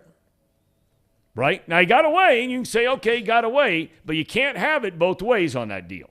You can't chalk it up to Burrow had a bad game while at the same time not conceding the fact that there were at least 3 or 4 times I can remember off the top of my head where he should have been sacked. And how does that change the game? Well, You get numb to greatness, don't you? You do.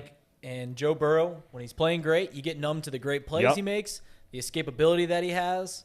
So you become numb to that, and that was good perspective. Like, yeah, he missed some throws, but he certainly made some plays happen early in that ball game, escaping sacks. Tom, you've been around the Cincinnati area for a long time. Cincinnati fans have been wounded birds for as long as I can remember. Both Reds fans, Bengals fans, Bearcat fans, we've been wounded birds for a long time. Okay. And Joe Burrow kind of changed that as long as the Bengals fans front last year by going to the Super Bowl. If the Bengals lose to Tyler Huntley or Anthony Brown this Sunday, we go right back to being wounded birds, don't we? There's no doubt. Bad. No doubt. Be a crushing blow to this town. Would be really bad. It almost seems unthinkable. Well, this is what, and I just roll my eyes when I hear some guys talk. I mean, Tim acknowledged it. When I asked him a question about being considered the number 3 receiver, 2 receiver, 1 receiver, expectations, pressure, all that kind, he just talked about it. And when you hear athletes, and when I hear the guys, there's no additional, that is total BS. When the guys say, I don't feel more pressure. There is a lot more pressure on this Bengals team going into the playoffs this year than there was last year. No doubt. Expectations through the roof. Right. Even the way they finished last year to get into the playoffs, they still lost, 7 games last year, right? They were 10-7? Yep. Yeah. Right? They lost 7 games. This year they've lost 4, and I think we all agree they could have easily lost just 1. I mean, really. Right. They should have beaten Pittsburgh. Should have. They should have beaten Dallas. Should have. And they should have beat the Ravens the first time they played them. The only game they got smoked in boat race was the Halloween game, the last game they lost this year in Cleveland. No doubt. The expectations are huge. And the Ravens, if they don't have Lamar Jackson, there are no excuses whatsoever. Not Kappa not being there, not Collins not being there. This is a team, the Bengals are better than the Ravens. The expectations and the pressure, both are there. They've got to win this game. Have to. I mean, if you're a Bengals fan, though, you can at least feel some comfort in knowing that every time he's needed to step up and rise to the occasion, Joe Burrow has done that every time in his career. No doubt. Not just in the NFL. He did it in college as well. Every time you thought that the stage was too bright or you thought maybe there was something that was going to rattle him, he's never done it. Not one single time. Now, could it happen? Maybe. But that's the one thing that you can always fall back on. Yeah, you can say you're wounded birds and it would hurt like hell. Of course it would hurt. But at the end of the day, like, you finally have something in this town that you have, honestly, I don't know if you've ever had. Now, I don't know enough about Boomer and that whole era. It's a similar feeling. You and had all the players and all the weapons. You had the whole 9 yards. But for the first time, it feels as if no matter what happens, the surroundings of the situation, no matter what happens, as long as number 9 is healthy and he's behind center, you have a fighting chance against anybody. And that's the thing that I just keep leaning back on, because I do think this is a terrible matchup for the Bengals.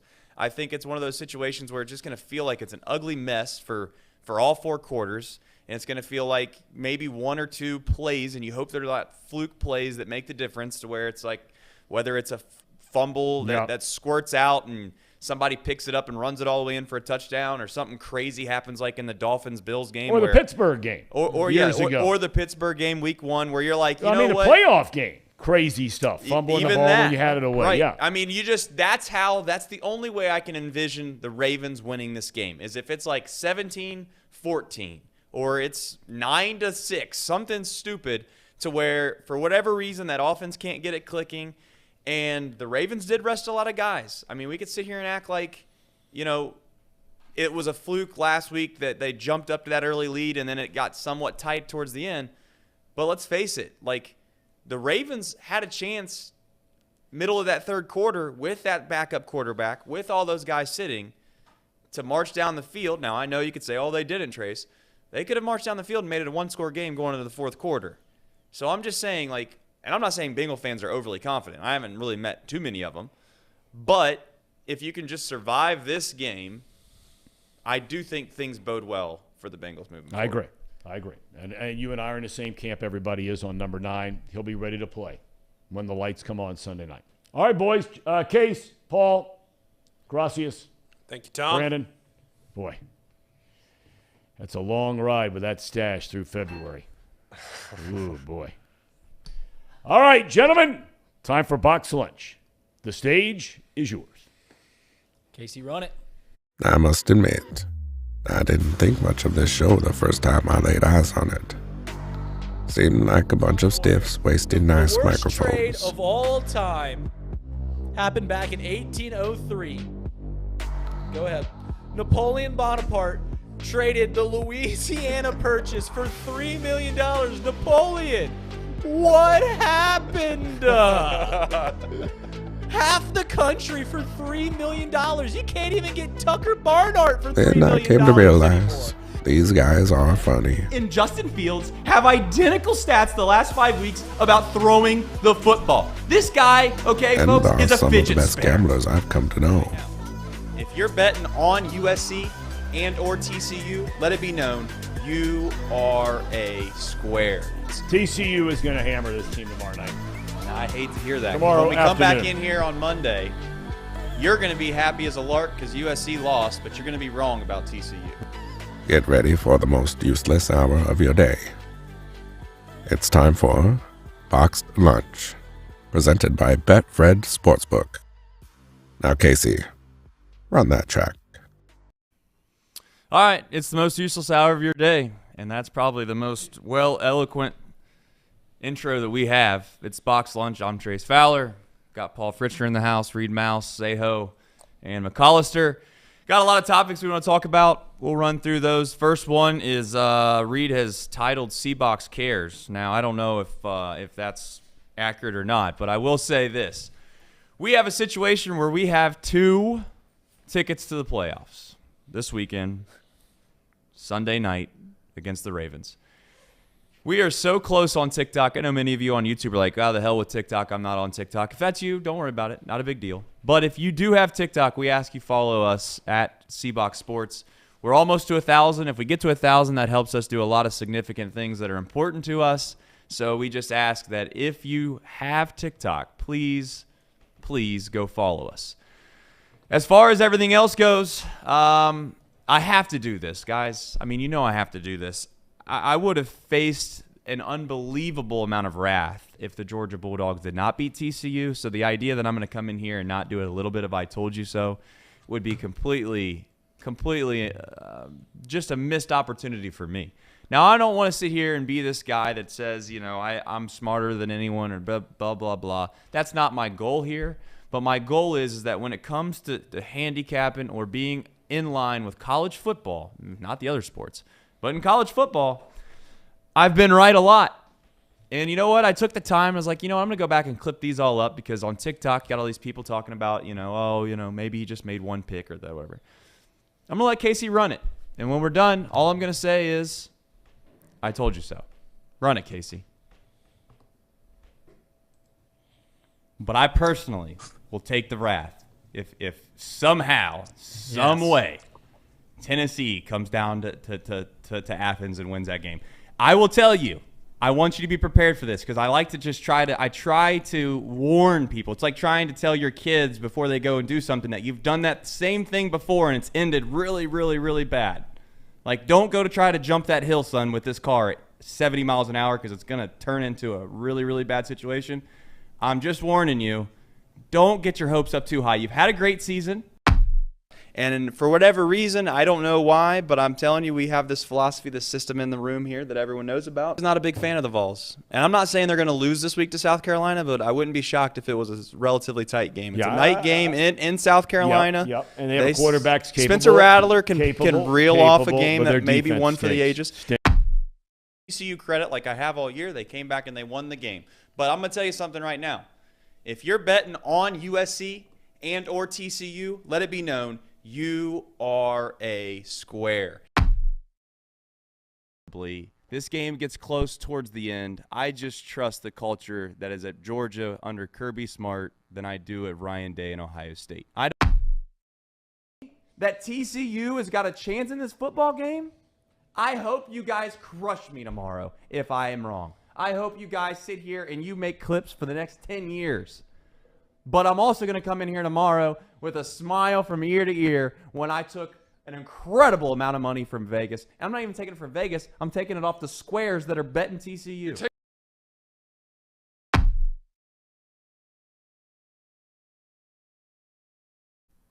I mean, what else is there to say?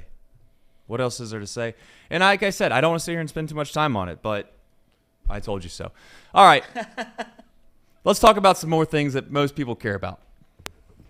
I think people Did you get care your about flowers that. in? Did you get your flowers in?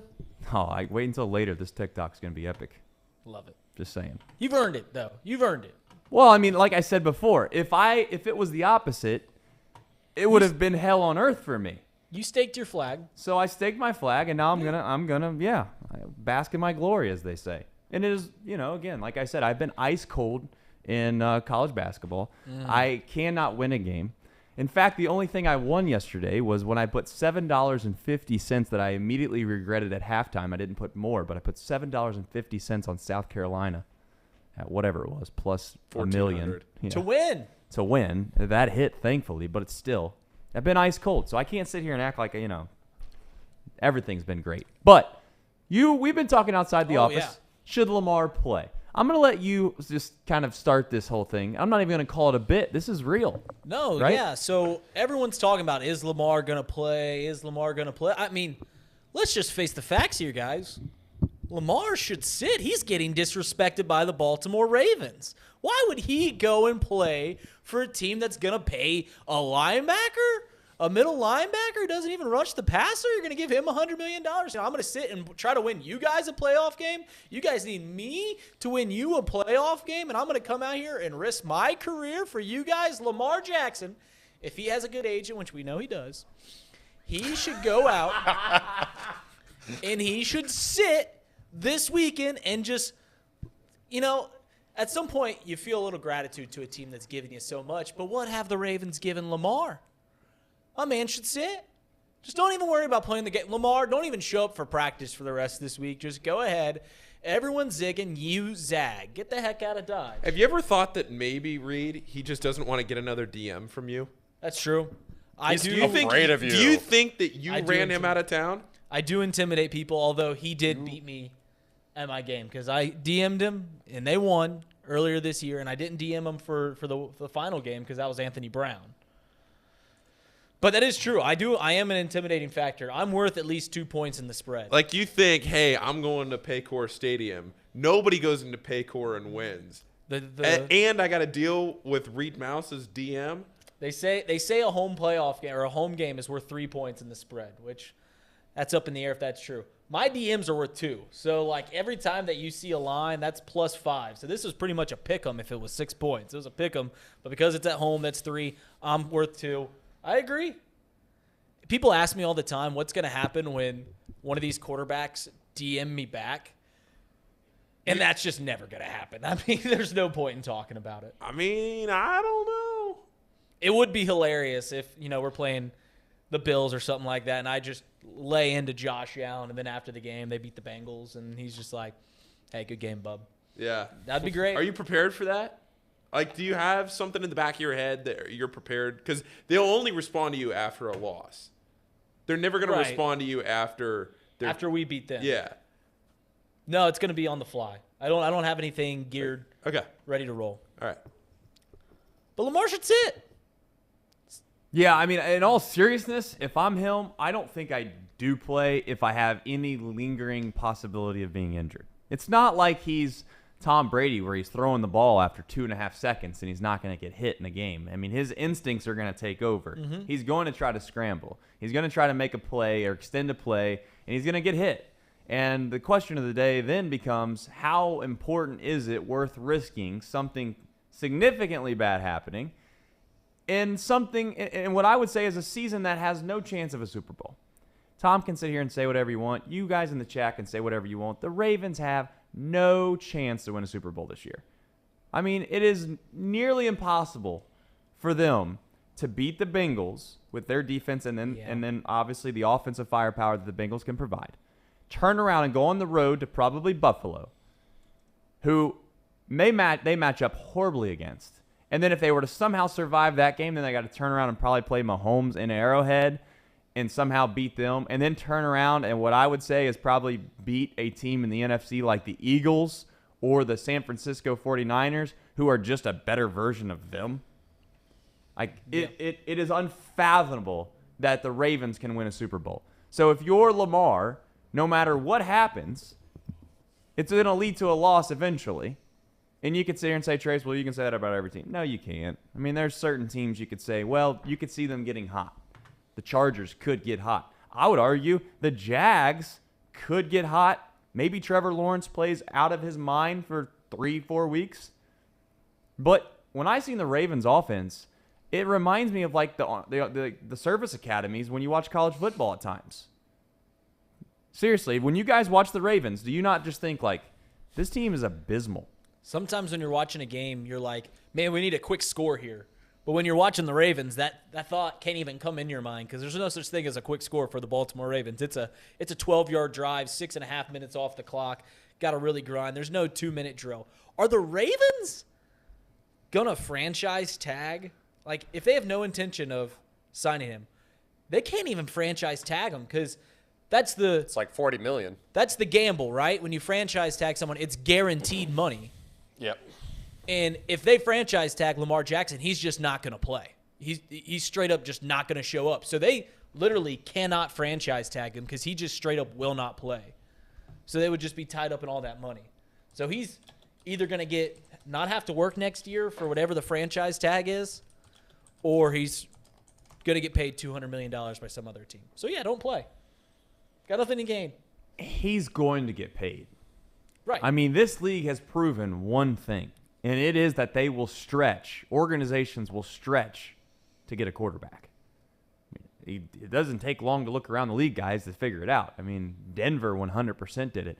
Even if Russell Wilson was a serviceable quarterback this year, a decent quarterback this year, I wouldn't even say it, maybe a good quarterback this year, that's still kind of a ridiculous trade they made. I mean, they gave away so much to get him that he had to almost be like in the MVP conversations for my liking to make that all make sense. Now, you could sit there and say if they went on and win the Super Bowl, then it all makes sense. He wasn't in the MVP. He's not in the MVP conversations this year. No. I mean, and again, you're going to see it in the NFL draft obviously. The draft this upcoming, whatever it is, April, that there will be a team that gives the Bears an incredible amount of value for that number 1 pick because they're going to trade up and try to take it. It's 100% going to happen. So to think that Lamar has this weird thing hanging over his head of if he doesn't play, then what are teams going to think of that? Or, what are other teammates around the league or what are players in the league going to think of it? That's all irrelevant to me. That will not matter. Look no farther than Cleveland, for God's sakes. I mean, they gave that man $1 billion guaranteed up in Cleveland. He hadn't played in whatever. And he had legal issues. He had a cloud about as big as it could be over top of his head. You think Lamar has a cloud over his head? Come on. Like, let's not go down that path. Now, to your point and to our point in the room, it really doesn't make sense for Lamar to play. He's got nothing to gain. Not a whole lot to gain, in my opinion. He really doesn't. I'm not just saying that because of whatever, Cincinnati, we want Cincinnati to win. It just doesn't make business sense to play, in my opinion. Now, we could have a different conversation, a whole other argument about being a competitor. People in the chat are asking, how do you win the tickets? Yeah.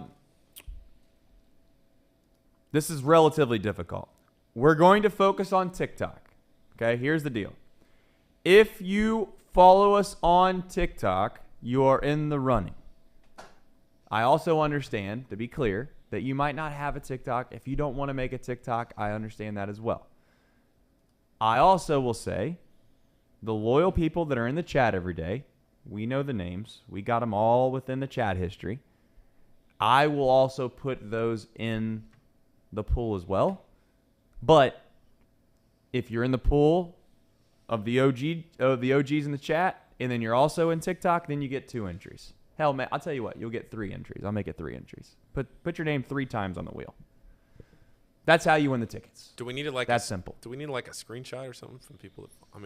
What's can that? you go into a TikTok following list pretty easily? Yeah, we can go into our followers, and then we're just going to literally put every single name that's in our followers on a wheel. If they win, DM them on TikTok. If they don't respond, then call it 8, 9, 10. We'll call it 24 hours. We'll move on to the next one. Simple as that. Is that not fair? That seems fair. Fair enough. That seems fair. Foolproof. Yeah, AJ, listen. Another thing, AJ, you keep bringing up this weird thing about Georgia running up the score. Listen, I can't help that you took the under, AJ. Don't be mad at me. Don't be mad at Georgia because you took the under. I mean, look, you're saying they ran the score up. Brother, I've watched Georgia football for years. I watched spring games. I'm that big of a loser. There was cats out there on the field that I didn't even know who they were. I can't help that TCU can't stop the backup to the backup to the backup running back. Enough. So get mad. Don't get mad at me. I mean, that's a you problem, AJ. You can't take the under and be mad at Georgia because TCU. I mean, tell TCU they got to figure it out, man. The fourth string running back had 2 And touchdowns. I will say this: we had some really, really bad beats on that game, and we won't get into them because Seho. I told Seho to take McIntosh. You want to get into him? I think we need to get into him, Trace, because this has been a big storyline in the office. Kenny McIntosh, all he had to do was score 1 touchdown. Everyone else on the Georgia team from the last 30 years scored a touchdown in that game. AJ Green got in on the scoring. AJ Green got in. Matt Stafford rushed in one time. Like, everyone scored. And that freshman running back scored 2 in the fourth quarter on 3 touches. They were pulling up. I can't even get this guy in the end zone. Who's the starter? They were pulling up junior commits, letting them play in the game. Yeah, They were it's their official visit at the championship game. Just go in there and get in the end zone, baby. Rip it off. I got to be honest. I didn't even ask Seho who he had in that parlay. I just figured with as many touchdowns as Georgia scored that at some point in there, it probably hit. All right, here's one thing really quickly. Really quickly, the chat's popping. Listen, if you've watched this show a lot and you're right now, you're on the computer or you're listening on your phone, however you watch us on YouTube right now, I want you to put in the chat and say that you watch all the time. Whether you watch all the time or not, I mean, I can't guarantee that or not. But if you're actively listening right now to this show, in the chat, all you got to do is just say, I'm an OG. Say whatever you want to say. Say besides, inappropriate things, obviously. So go ahead. Put yourself in the running. I'm going to go back into this specific chat at the end of the day, put everybody's names in there that are obviously a part of the quote-unquote OG crowd, because I do think that this show, Box Lunch, definitely Box Lunch, maybe off the bench, are going to grow. It's going to get bigger and bigger, and we do want to keep, obviously, a close connection with the people that obviously made this possible at the very beginning, which is the folks that are listening and watching right now. So put your name in there. Back to what we were talking about. You know what this show needs? What's the show need, Reed? So certain families have swear jars and stuff like that. We don't need a swear jar. We need a jar for if you start off talking, because I do it. I noticed I did it more than anybody, and I don't know if it's a virus that has spread to you. It's hard to get rid of these things, Reed. Paul has said them. Casey's done it. It's, I will say this. That's how we start off literally every time anybody talks on this show. So we need a jar. A lunchbox. A lunchbox works too. We'll just keep it open. Yo, $1 if you say, I will say this to start off any topic in this show moving forward. We've already had about 8 this show, and we're 34 minutes into it. So I will say this. It's hard. It is hard. For those that obviously get on our ass sometimes in the chat, we don't really take it all that to heart. It's all fun and games is the way we look at it. But it is one of those situations where you have these tics that you pick up when you're speaking and you're trying to find or formulate a thought, and you just go back and you say this every single time. I've noticed I have plenty of them. Mm-hmm. That's tough. We all have them. It's a question of whether or not you talk long enough to figure out whether or not you're doing it yourself or you can correct it. But it's hell on earth trying to figure it out. Now, getting back to the point we were making before was, Couple bad beats in the office. Seho had the starting running back for Georgia for anytime touchdown. Kenny McIntosh, who along with the spread the over. He's their starting running back. You score 65 points. He should have scored. Let's be honest. I don't care what anybody will say. I had the worst beat in the history of college football. In the history of definitely my life. It can't get hardly any worse. Now, I say that. But folks, here's what I did. I had a free bet on a different platform, because you take free money right now. If they're handing out free money, you take it. Had a free bet. I did a 4-leg parlay. I had Georgia over 40 points. These are all alternates. So I took the extended line on all these. I took Georgia over 40, TCU under 28.5, an A.D. Mitchell anytime touchdown. So right now, I'm in. I had Stetson Bennett for throwing over 305 yards. He finished with 304 and got taken out of the game. I think it was the third quarter. Maybe it was the start of the fourth. I don't know. I think it was the first play of the fourth. That is so bad because that would have paid out $1,100. But it is what it is. You can't have everything. That's what I kept telling myself. You can't have it all, Trace. Can't have it all. But that was tough. Tough pill to swallow. How would you guys have handled that? What would you be if your favorite team was winning the championship? You knew you were going to win it all, like I did. Mm-hmm. And maybe the chat will chime in. Where are you at in your level of emotion, knowing that, yes, you're going to get the ultimate prize. You've won it all. You still feel good, but you just watched $1,100 get taken away from you when you were merely a yard away from winning. And on top of that, you deserved it. Because you were right. It just so happened TCU is so damn bad. They were giving guys curtain calls start of the fourth quarter. Thoughts? I think that you won enough money that day to where you shouldn't be too beat up about it. I know it's literally as bad of a beat as you're gonna get, but I mean, when you get a full Jerry Sunday and you're complaining that there's no sprinkles on top of it, that's. I don't think you have a whole lot to worry about. I would not be as annoyed or mad because it's a free bet. That's how I look at it. Because, I told you guys, like, I had a free bet on Sunday. I had a parlay. I never parlay on my own money. But if it's a free bet, sometimes I'll take my chances. And I had a free bet on Sunday. It was a 7-leg parlay, and it came down to the Packers. And I had an opportunity to cash out.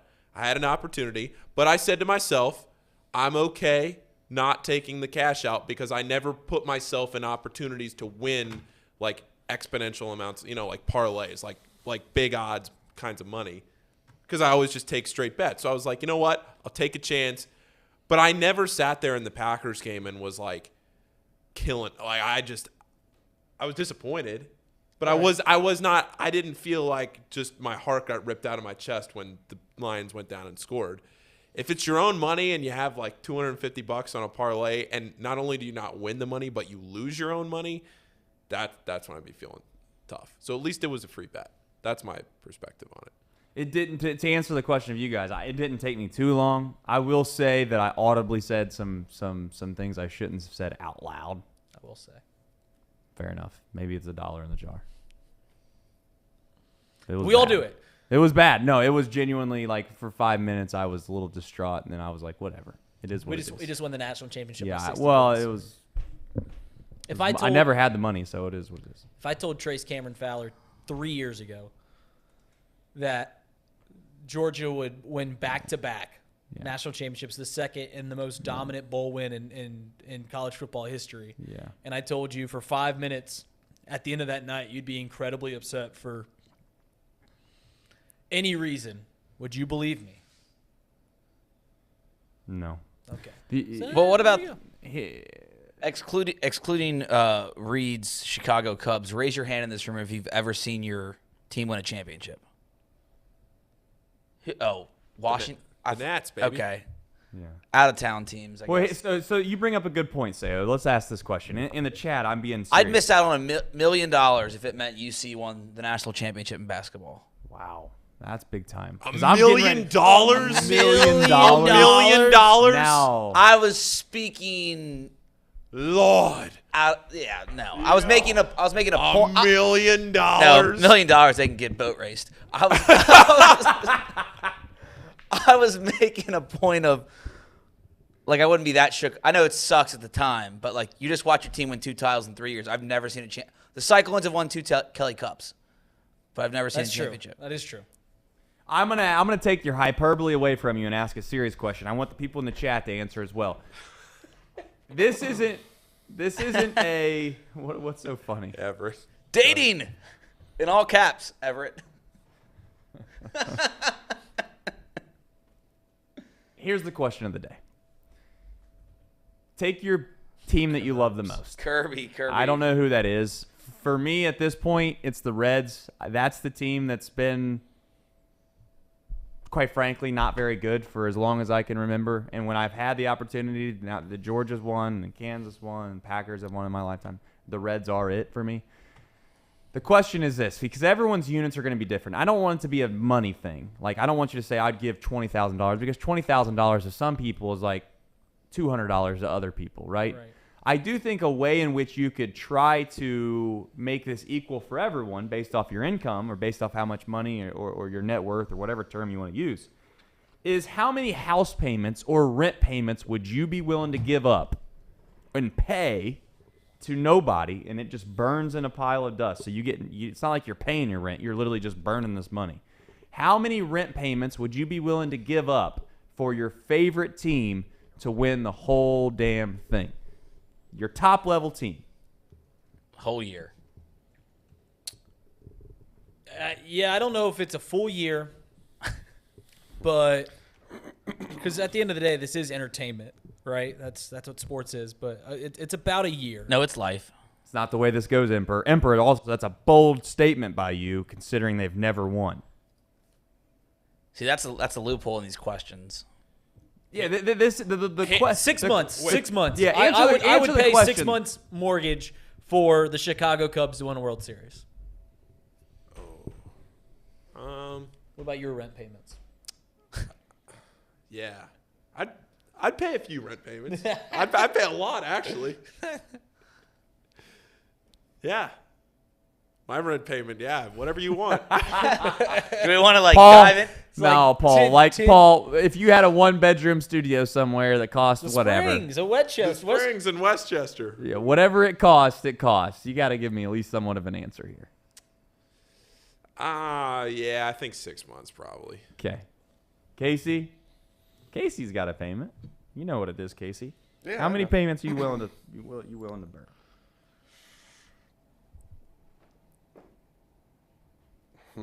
I mean, 6 is a lot. That is, I can't come off 6. I don't think I can do 6. I don't know. I could get you guys to go higher quickly. I said a year right away. I don't know. 30 years of misery. If I could work it off instead of paying it all up front. Well, of course, if you don't have the money to pay it off, that's fine. But let's just say it's like a student loan, or it's like a loan that you get that you got to pay off monthly for the next whatever. No, if you do, if we're on the loan payment, yeah, sure, go ahead. You have to pay those the loan back. Payment, by the way, the loan payment, I'm going to put a limit of like 36 months. This can't be like a 30-year mortgage that you're like, yeah, I'm willing to put in. just tack on an extra 15 years on my mortgage. I don't give a damn. We're not doing that. All right, I don't want this to linger on too long. It's just a thought, you know. Kirby said he'd pay $1 million for the Reds to win a World Series. There's no. It wouldn't take. I gotta check that. He did not. Now I should. I don't know. Kirby said he would pay. He would if someone was offering him a Reds. See, this is different. It's different between if someone's offering you money or you're gonna pay it. I know it's similar, but like if someone's offering you $1 million or a Reds World Series is different than saying I will pay $1 million. Well, either you're smart or you're dumb. You're taking $1 million. Right. Sorry, that's not a shot at you, Nick. I couldn't do it. Another question of flipping is like Trace was asking, how much would we pay for a championship? Another question is well, how much did Georgia pay for this? Someone to offer you money before you're taking the money over the championship. Yeah. Like I said, I wouldn't pay six 6 months payment, so let's make it a nice round number. Let's say my house payment is $1,000. Right. If someone offered me $5,000, $6,000, or a Cubs World Series, I'll be like, yeah, sure. I ain't gonna go in the hole if like the $6,000 isn't gonna change my life. So it's different if someone's offering you money as opposed to paying it. Yeah. That being said, $20,000 is probably Cubs World Series. If someone offered me $20,000, I'm gonna have to take that. Maybe even 10, but. Yeah, I think the 20 to 30 grand for Xavier, Natty. I'm trying to think. Yeah, I mean, like working in sports the last 5-6 years, like it's kind of jaded the whole fandom thing. That's a real damn me. fan. That's not true. The real Sturwood? thing comes Is it out every Sturwood? once in a I'm while. assuming. Like, How I do you don't- say that? I don't How do you really say that? get, like, emotional Spell that about out it. phonetically for me, Sturwood. Sturwood. That is a fan right there, my man. You talk about a fan? That's dedication. He said he'd lose everything for a Just year. lose it all, baby. Homeless for a year for the Bengals to win it all. Because if you flip that question, show you to prove a point here, to show you how much sports mean in your life, because I've thought about this, is sometimes it's very irrational how much they mean in my life, and I guarantee it's the same with you to a certain extent. If somebody offered you $250,000, Take it. and told you that none of your teams would ever win a championship ever again, but you don't know about it. This is like a really hypothetical thing. You don't know about it, so you're going to live and die by this every year, but your teams are never going to win it all. Not a single one of them. I have a hard time believing that you genuinely would take that. I think I'd take it. And if you do, let me preference this by saying, I know people think I make a ton of money. I don't make a ton of money, to be honest with you. What I will say is this. Another dollar. The amount, yeah, fair, another dollar. Two. The amount of joy that comes out of your life at the end of the day when you're on your deathbed will be more well-deserved out of your teams winning it all and the fun that you had while they were winning it all than $250,000 will ever get you. It's true. And I've had that experience the last few years, and it's been amazing. And I'm just saying that if the Reds were to win it all, I know you guys think I'm wild for saying it. I don't think that I would take $500,000. We get in the million, that's where it gets tough. But I don't know if I would take $1 million if the Reds would never win it all again and I didn't know about it and I had to watch it every single year. Now, that's probably going to happen anyways, as many of the people in the chat are going to say, but still. Yeah, you don't have to Think worry about what I it. could like to do be with hopeful. a $250,000. If I had $250,000, I could go watch the Cubs play every game Yeah, I mean, just to watch them lose. yeah, it's tough for me because the only sport that I really live and die like caring about, even beyond Xavier's, college basketball. And it's so tough to win a championship in college basketball because even in the professionals, like look at the Bengals. They were terrible 4 years ago. Now they put themselves in a position to win. Eventually, the Reds will be good again. But it's just such a crapshoot in college basketball that I think my kind of mental perspective on it is a little different. That like that's the only sport to me that I really just get up and care about. And I don't know. I mean, I like the other ones. I love baseball. I love football. But it's just such a different feeling when there's 363 teams and you just might be good once every 10 years, you know? You never know. I don't know. That's and college football, like, would love for Notre Dame to win, but I'm not trading anything for it. Yeah, I would. Well, that's why it's your top fandom. Everyone's got their top fandom. I'm not saying it needs to be every sport, but that's here nor there. All right, we have Votto's the GOAT on here. Yesterday, Thom said something that most people I don't think that listen to Thom would think he'd ever say. He had made reference to the fact that people that listen to him or listen to his dad think that they don't like Joey Votto. And I personally can see why people think that based off the comments that they make from time to time. But when you get into the office and outside of maybe the cameras, there's a lot of good things that Thom has always said about Joey Votto, and he thinks that he's a hell of a player. And yesterday on air, he did say that he thinks that Joey Votto is the best offensive player that the Reds have ever had. And of course, I knew it was going to happen. I seen it coming before we ever even posted it on social media. The comments underneath all of these clips that are that of what he said are astounding to me. It just makes me wonder, do people really know baseball relatively well? Like, and the other question I would propose is that maybe you do know baseball really, really well. Then it comes down to, like, what do you value more? Do you value a little above average for a long period of time? Or do you value eliteness for 4 or 5 years? And the question I have to the people that are in the Pete Rose camp is just that. Is that, yes, Pete Rose, you could argue, is the greatest hitter of all time, but he didn't say that. He said he's the greatest offensive player of all time. And the reason I think he used that word very carefully is because Joey Votto gets on base. And the goal in baseball, if you haven't watched Moneyball or you haven't watched baseball, the goal is to get on base.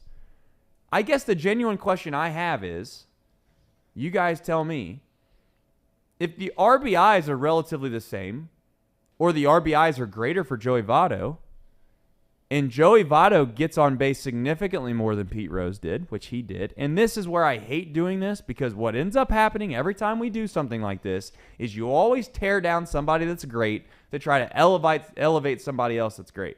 And I don't want to do that here. So I don't want to sit here and talk about how, Pete Rose didn't do this or Pete Rose didn't do that. Pete Rose was great. There's a reason he's loved in this town. No one's arguing that Pete Rose wasn't an elite player. But I think you have to ask yourself, guys, does it make a difference if you walk to lead off an inning or you hit a single right up the middle to lead off an inning? Genuinely. Talk me out of the mindset is, why does it matter? Why is walking such a big deal to people? The question it shouldn't be for any people that think that they know baseball, shouldn't be, is Joey Votto a better hitter than Pete Rose for the greatest hitter of all time in the Reds franchise history? He's a much better hitter than Pete Rose. That's not the question. It's is Joey Votto better than Joe Morgan? Is Joey Votto better than Frank Robinson? Pete Rose, and you guys are going to kill me for this, Pete Rose isn't a top 5 Reds hitter of all time.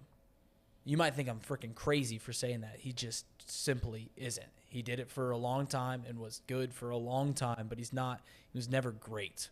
Never great in any single season. He was never great over his career. He was just good for a long period of time. And I have a vendetta against Pete Rose because I feel like he's the most overrated baseball player. I feel like I'm tired of talking about him over and over and over again. The greatest quote in baseball history is Mickey Mantle saying, "If I spent my career hitting singles like Pete Rose, I'd be wearing a dress." Pete Rose, the question is Joey Votto better than Joe Morgan or Frank Robinson? Not better than Pete Rose. So let's kick Pete Rose off this pedestal. And maybe if you guys want to argue with me about that. No one's arguing in this office about that. I only bring up Pete Rose because that's inevitably, every time you try to have a reasonable conversation with people about the greatest hitters in Reds history, it always reverts back to Pete. And the only argument that they ever say is, how can you not be the best hitter in Reds history when you have almost, not double the amount of hits, but you know where I'm going. Yeah. An incredible amount more hits. And it's like, but what do you value? People want to get on Joey Votto about the idea that he's not playing well at the back end of his career. He wasn't signed to play well at the back end of his career. He was signed to play well during the window of opportunity that the Reds had when they had Bruce, they had Phillips, they had all of those guys. I'm not going to go through the litany of players that they had when that window was there. They signed Joey Votto to a deal that I would argue 2/3 of Major League Baseball franchises would have died to have. It's not Joey Votto's fault that for whatever reason the franchise made decisions outside of just him that worked out incredibly poor for the organization that then caused them not to be able to go out and get pieces from time to time that we felt like we needed to be able to win. At the end of the day, it's not Joey Votto's fault that the franchise either didn't spend money and or sign guys like Homer Bailey to extensive contracts that never returned any value, and then you turn around and you try to tell me that the reason that you don't like Votto is because he can't win, or he's never won anything in the playoffs. Hello, Pete Rose played it with arguably, not even arguably, one of the best teams of all time, if not the greatest team of all time. So if it wasn't for all the other guys that were on the field, you might not think Pete Rose was a winner either. And again, this isn't me trying to turn around and be like, well, Pete Rose isn't good. That's not what I'm trying to do. It just burns my ass when I have to look at these comments every single time we put out anything positive about Joey Votto, and it's like, well, he walks, you know? And then on top of that, have you seen Pete Rose? They won world championships back then. At what point as a fan base do we just get past the big red machine? Honestly. At what point do we just say, you know what? I can appreciate what they did, but I don't always have to bring them up every time we talk about modern baseball with the Reds. It's a different era as well. With all due respect, Pete Rose was facing guys that were pitching like 120 pitches in. And I know that there's people out there that'll say, well, I wish baseball would go back to that. But I got news for you. It's a hell of a lot harder to hit in today's game than it was 30 years ago. Because 30 years ago, guys weren't coming out of the pen throwing 97, 98, 99, 100 miles an hour than it is today. And I'm not trying to take anything away from those older guys. Nothing at all. But I'm so sick and tired of hearing it. And maybe, just maybe, if we keep screaming from the rooftops, people will start to listen to us. I'm not saying that I know everything about baseball. Yes, I've been in baseball my whole life. But at some point, and Reed knows an incredible amount of history of baseball, and he's much more well-equipped to talk about Major League Baseball than I am. But I get tired of hearing everybody, always in our city, in our town, tearing down the modern players that we have, which is Joey Votto is one of the greatest players of our generation that we will see in a Reds uniform. And we tear this man down because of things that are outside of his control. And I'm tired of it. That's it. That's rant's over. Do you have anything else to add to the idea that Gatto, I know you put Votto as the GOAT, but anything else to add to that? So I tried to craft an argument that Joey Votto isn't actually the GOAT, the best Reds hitter of all time, because I've been on this hitch my wagon to that Joe Morgan's the greatest Red of all time, which he very well might be. Frank Robinson's up there as well. They only played half of their career for the Cincinnati Reds. So then I started looking into Joey Votto, and I know the on-base percentage thing is what everyone links Joey Votto to, but rightfully so.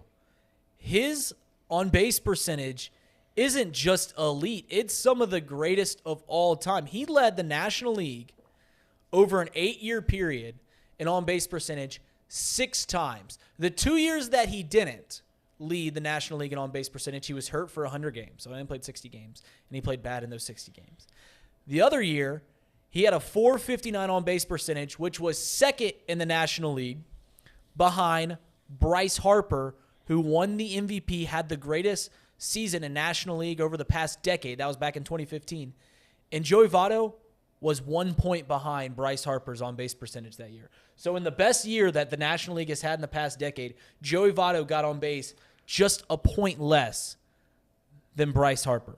For anyone that needs to have an argument about whether Joey Votto belongs in Cooperstown one day, go ahead and kick that to the curb, and you can go off to Siberia with it, because that argument is so far off base. Joey Votto is the greatest hitter in Reds history.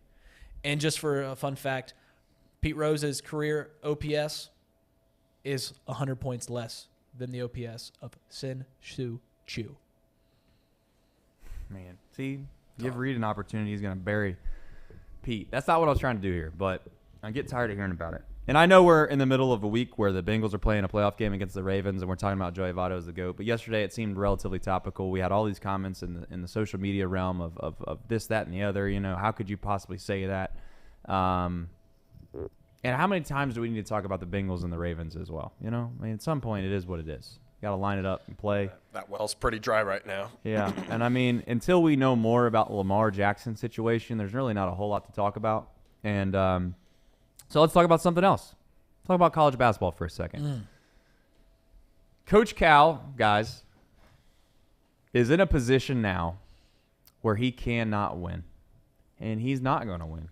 The only thing that there's left for him to do is one thing, and that's to win a national championship. And let me tell you something. That's an almost impossible thing to have looming over your head as a head coach of a program when the only way to make people happy is to win the whole thing. Now, you might argue with me and say that, hey, the only thing that they ever care about in Kentucky is to win it all, and if they don't win it all, they're never happy. That's just not true to me. That's not true. He won it all with Kentucky, right? What? 2012. He has, but my point more or less is that if they were competitive and they were going to Final Fours, Sweet 16s, I don't think you have that many disgruntled fans because inevitably you know how hard it is to win the whole damn thing, right? There's a few programs that come to mind that have been incredibly consistent and very good programs that haven't won it all, right? Gonzaga's one that comes to mind off the top of my head. No one's calling for him to get fired. Now, I know you're going to say Gonzaga and Kentucky kind of different, and they are. Jay Wright, for a long time, was running a great program. Took him a long time to finally get over the hump and win it all. And Bill Self's only won 2 since he's been there. It's not like I got one better for you. Go ahead. Tom Izzo. Yeah. How long has it been since Izzo's? 22 years. 22 years. So at the end of the day, if you're competitive, I don't think you get ran out of town. But now he has had this program at the depths of hell for far too long. I mean, it's one thing to have one bad year, but it's another thing at this point, fellas, to where, yes, he stacks some good years in between them, but he's had too many years at Kentucky where they've been bad. Consecutively. I'm looking at his career at Kentucky right now. And I'm just going to go how they finished the season since he's been at Kentucky. First year, they make it to the Elite Eight. He follows that up by going to the Final Four. Then he wins the national championship. He tail ends the national championship by exiting the NIT in the first round. So bad year. Robert Morris, right? Yeah. At Robert Morris, that was that year? Bad year. Yeah. But then he goes on a run again, he was the runner-up. Kentucky was the runner-up the year after that. They go to the Final Four the year after that. They lose in the second round in 2015, 2016. Then the Elite Eight, Sweet 16, Elite Eight. Then the tournament was canceled. They were 25-6. I think they were probably going to be, a 2 or 3 seed that year? They were going to be very good. They were going to be very good. Then they had a bad COVID year. So this is where it starts. Mm-hmm. They start getting on them, right? Yep. So the COVID year washes away what they would have been like a 2 or 3 seed. So then the COVID season, they go 9-16. Bad. They lose to St. Peter's last year, and now they're looking at not making the tournament. And my man, he's just stale there, isn't he? It's just gotten stale. I think he can still win at other places, but he's gotten stale in Kentucky. Yeah, and you look back at where this team peaked. I mean, look at what they were going to do against that North Carolina team before Luke May hit that shot back in whatever that was, 2017, when Kentucky lost in the tournament to North Carolina. And I just don't see a resolution here for Cal because there's nothing that makes me think with this team that they can do anything right now to turn this around. They have talent on the team. Yes, they do. I get that. Cason Wallace is an NBA. I mean, he has NBA potential. I don't know if Oscar Tshiebwe really does. I mean, he fills the stat sheet every single night, but he just doesn't get. He's having a bad year. As crazy as it is to say, he's averaging a double-double or close to it, and he's just having a bad year. And I just don't see a resolution to this with Cal. I don't see any way out of this at Kentucky unless he somehow takes the 7 quad 1 games that Kentucky has left, goes 5-2 in those games, makes the tournament, and then from there says, all right, we're going to make at least a Sweet 16. But I just don't see any way that Kentucky fans give him a chance now. And look at the arena last night. I know it's South Carolina, but it was half filled. And the craziest thing is, we were all sitting here in the office yesterday talking about South Carolina money line at Rupp Arena. Good call, Trace. What? He took the money line. Well, I just think that when you're at Kentucky, the expectations are going to be different. There's going to be more pressure. None of it's probably all that fair. But when you're Coach Cal and you get off to the start that you got off to, the expectations, just like they did in the UC football program, they get raised even higher. Even at Kentucky, the expectations can get raised higher and higher and higher. And I would say to Kentucky fans, the grass isn't always greener, but we do feel like we're getting in a situation, and maybe I'm overextending this self, But is Lloyd Carr a fair comparison right now? Does it feel like Coach Cal's getting to the point in his career where he's still having some success, but it does feel, relative, to borrow a word from Thom, tired, to where now, in order for him to not resurrect his career, that's an absurd term to use, Right. but for him to get reinvigorated, if you will, he does need to go somewhere else, similar to a Rick Barnes at Texas. You know, Rick Barnes was a great coach at Texas for a long time, guys. Had a couple very bad years. They fire him. He goes off to Tennessee. He's killing it at Tennessee. And then they bring in the hot new coach, right? At that time, it was Shaka Smart. Shaka Smart never really got it going at Texas. I mean, he had a couple decent years, but never really got it going. On the NIT. And yeah, that's hang your hat on winning the NIT. Hang a banner. And at the end of the day, can you find a replacement at Kentucky that makes sense to try to get out of the contract with Cal? I'm not suggesting that's the answer, but what I am saying is I don't want to, again, I have some sources that I trust. I have been told by people that know people Insider. Here we go. that Brad Stevens would take that job. He's heard him from the he's the buzzword I anytime just one of don't these think big programs. so. I think he's. I'm just telling If you. you were Fred, if you were Fred that we bet on, Yeah.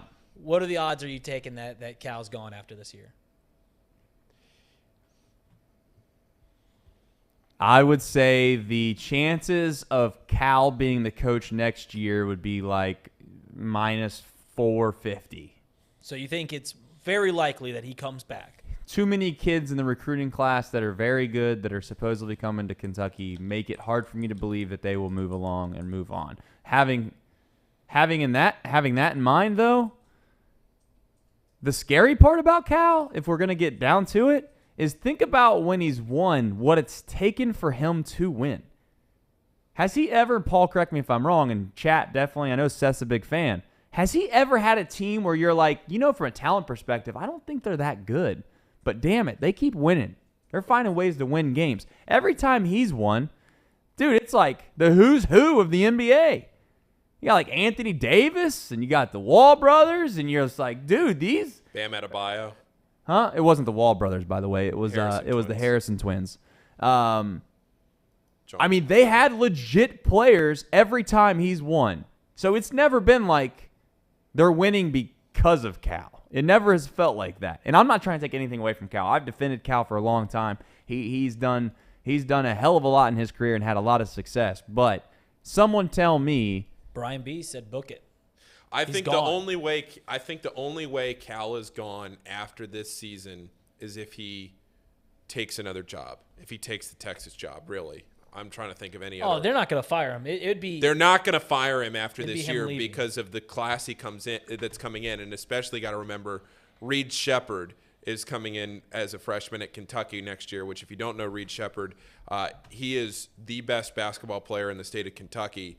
And Kentucky fans have talked for so long about how much they want to recruit the state of Kentucky and to finally get a Kentucky kid to stay home. That means something to the fans, as wild as that is to say. That means a lot to these Kentucky fans to have a Kentucky kid that is this good staying home and being a cornerstone of this recruiting class. I don't think Cal is gone after this year unless it is on his own doing, which it might be if things keep going down this path. If maybe you say that this South Carolina loss is an aberration and we look back in a month and a half and, you know, Kentucky ends up at, well, what are they now? They're at 10-6. If they end the season with 21 wins, can they get 11 wins the rest of the way? I don't certainly think so. I don't think so at all. Ken Palm has them at 17-14 and end the year 8-10 in the SEC. I mean, they're going to get killed by Kansas.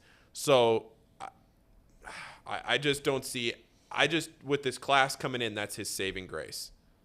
But he may leave. He may leave. If it really gets bad, he may leave. Well, there's two things that can happen in college basketball that are very optimistic, at least if you're a Kentucky fan, and certainly more importantly, probably if you're a Cal kind of guy or if you're Cal himself, is that college basketball can be very, what have you done for me lately? He has some big games coming up on the schedule. You mentioned Kansas. They can get some big wins still. They can play well deep into the SEC. Fortunately for him, the SEC finally, Paul, is a league that is respectable. They have good quality teams in it. It's not like 10 years ago where there was no one in the league that was any good. They have time to fix this. And if you make a deep run in the tournament, let's be honest. Look no farther as a better example than Mick Cronin when he was at UC. The tournament means a lot. It almost means everything. And if you're Cal and you can just bottle up some magic in March, then all of this goes away. And maybe that happens, maybe it doesn't, but that's the only hope you can look forward to. And AJ brings up a good point in the chat. Make it. He says that the Shepherd kid is overrated. I've watched Reed Shepherd play a lot of high school basketball. I've called when he's played. I've called a game that he's played in. I've seen him play a lot. He's very good, but I'd love to see him go up against a Nate Oates team, a Musselman team. Like, I don't know. I just don't know if the recruiting class is very good, one of the best of the last 2 decades. Not just in Kentucky, just nationally. But, man, I don't know. If that class can't save him, then it's going to be a tough year. I'll say this. I did it again. Damn it. I know. How many it's times hard. do I do that? I have a few other ones that I did it for months, and I noticed it like last week, and I've really tried to reel it back. I'm going to do better. It's one thing that you can count on me for is I will try to always be improving or getting better. Earlier, you twisted it. Yeah. You said something along the lines of, you're like, instead of, I will say this, you went like, This is point what to I'll that, say. or like a point to that. And I was like, you twisted it a little bit. I don't know if you consciously did that. No, I didn't. But I will say this I will not say. Oh, shoot. Lunch is on Tracy. This is going to be All right, bad. I'm going to let's lose go in all the my vault. money. Let's go in the fall. Let's wrap this up. This show is sponsored by Betfred Sportsbook. Mm-hmm. If you don't know, we're trying to bankrupt Fred, and we're well on our way from time to time. Last night, we were not on our way. Well, Yikes. We were not on our way outside of St. Seho John's. because Seho knows what. Puck. Can we talk about that for a second? So Seho, who has never gambled before the first of the year, started throwing out hockey picks. And we jokingly were like, Seho knows puck. And good golly, my man throws out picks and they hit. Like it was a meme at first, but he actually just keeps throwing out hockey picks that just keep winning. Yeah. Seho knows puck. By the way, Paul's kicked off of the vault today. I'm not in the vault today? Not in the vault today. Damn. We hit our parlay that we threw together yesterday, or the picks that we put on our TikTok. We were 3-1, I lagged. and Paul missed. I lagged. So, It's tough. Trace, you got a pick for us? Understandable because Xavier has been in a situation where they've seen Villanova every year be damn good. This is the first year where they've struggled a little bit, and I watched them last night, and my gosh, I thought my eyeballs were going to fall out how bad they were playing at times. But even for how bad Villanova is this year, and they are bad, you can't be losing to DePaul. They haven't lost to DePaul since 2008. DePaul looked like world beaters last Xavier night, Paul. They played a little over their head, and you can have that. Teams can get hot. Let's go in the vault for tonight. It's bankrupt Fred, as they say. And the Discord, as it usually is popping. I don't know if I have anything I love tonight, but I've seen a couple things I do like tonight. I'll dig around here for just a second. One thing that I did see that I want to know what your guys' opinion on is Duke is giving 8.5 points tonight, fellas. I think I'm going to ride the Blue Devils. They're coming off of a struggling performance. They're playing against a team that had a high win. Right. You combo those two things. We're trying to edge perception, right? I'm thinking the perception's just, it's off right now. So I'm going to go off the basis of perception is wrong in this game, and I'm going to go with the Blue Devils. I know that you might sit here and tell me, Trace, that makes no logical sense. I'm not going to argue that, but it makes logical sense for my gambling brain. So, which oftentimes is really backwards. The edge in this studio is always has been and always will be perception. That's what we base a lot of our picks off of. And Pitt has their best ACC start It's true. Now, they are coming off a bad loss. Tough loss. They're getting 8 against Duke, who has not been playing well. People aren't very high on Duke right now, so they're seeing 8. Duke's the better team. I like that pick, Trace. And you know what? We were just talking about Cal, Coach Cal, and the big rumor of where he's going is down to Austin, Texas. I see what you're doing here. One of the ranked games tonight, Texas versus TCU. Texas laying 6.5. Hook 'em, baby. Take the Longhorns at home. Take them. 9 o'clock game. Ride that pony. I think that's going to be the play of the night for me. I'm going to to ride that one hard. When you were looking at it, I thought you were looking over here. We saw the abacus. I know your abacus. We looked at it. We saw the pedals going each way. Paul, what you got? I got Missouri tonight, +4. Trace likes Missouri. Yeah, I got Missouri +4. It's almost one of those where it makes too much sense. I just think Missouri, Dennis Gates, they really have it rolling. They beat Vanderbilt. I know they barely squeaked by, but Texas A&M's not good this year. It's down. It's at Texas A&M, but I think that this is a total pick-em, and the fact I can get 4, I'll take it. You know who else I'm going to take? Your picks don't matter today. What else you got, Chris? I'm digging through here, fellas. Oh, no. I'm digging around, and I just come across one. Kentucky playing tonight? What's the abacus say? Yeah, we no more Kentucky plays. I will not bet on Kentucky, not because I don't think you can make money with Kentucky, but that would require me to watch them. And I don't want to watch them anymore. I've seen them play enough. I am going to take the Cincinnati Bearcats tonight, laying 10.5, fellas. Whoa! I'm taking it. Say I'm crazy. Go ahead. Laugh at me now. But I'm taking the Bearcats. Jeremiah Davenport. The Jeremiah Davenport game coming up. I don't know. I'm not going to suggest that. You're not going to hear me say that on these airwaves. Take the over on his points if you can get it. They might even put props in that game. No. Say, hey, you know some puck? We have the Nashville Predators taking on the Toronto Maple Leafs tonight. Carry on the words. The Nashville Predators have won 4 straight, 5 out of 6. But that streak ends tonight. Taking the Maple Leafs -1.5. How did you do that? You had me on the hook. That was big league, Sayo. You had me on the edge of my seat. Then you thought I was gonna. It was a red herring. It was a league course, so not so fast, my friend. All right. Casey. I don't think you've said a word on this show, Casey. So what do you got for us? Yeah, I've You not could said go up a a 16-leg parlay for tonight with college basketball, NHL, and NBA. He's been in the lab. Yeah, Casey cooked it Is your on the mic NBA on? last night. The under hit. I'm. Did you stay up and watch it?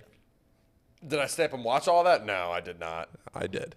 But I was really close to the what was it? The Kawhi under 30 points or under 29.5 points, and he I thought it was Damian Lillard.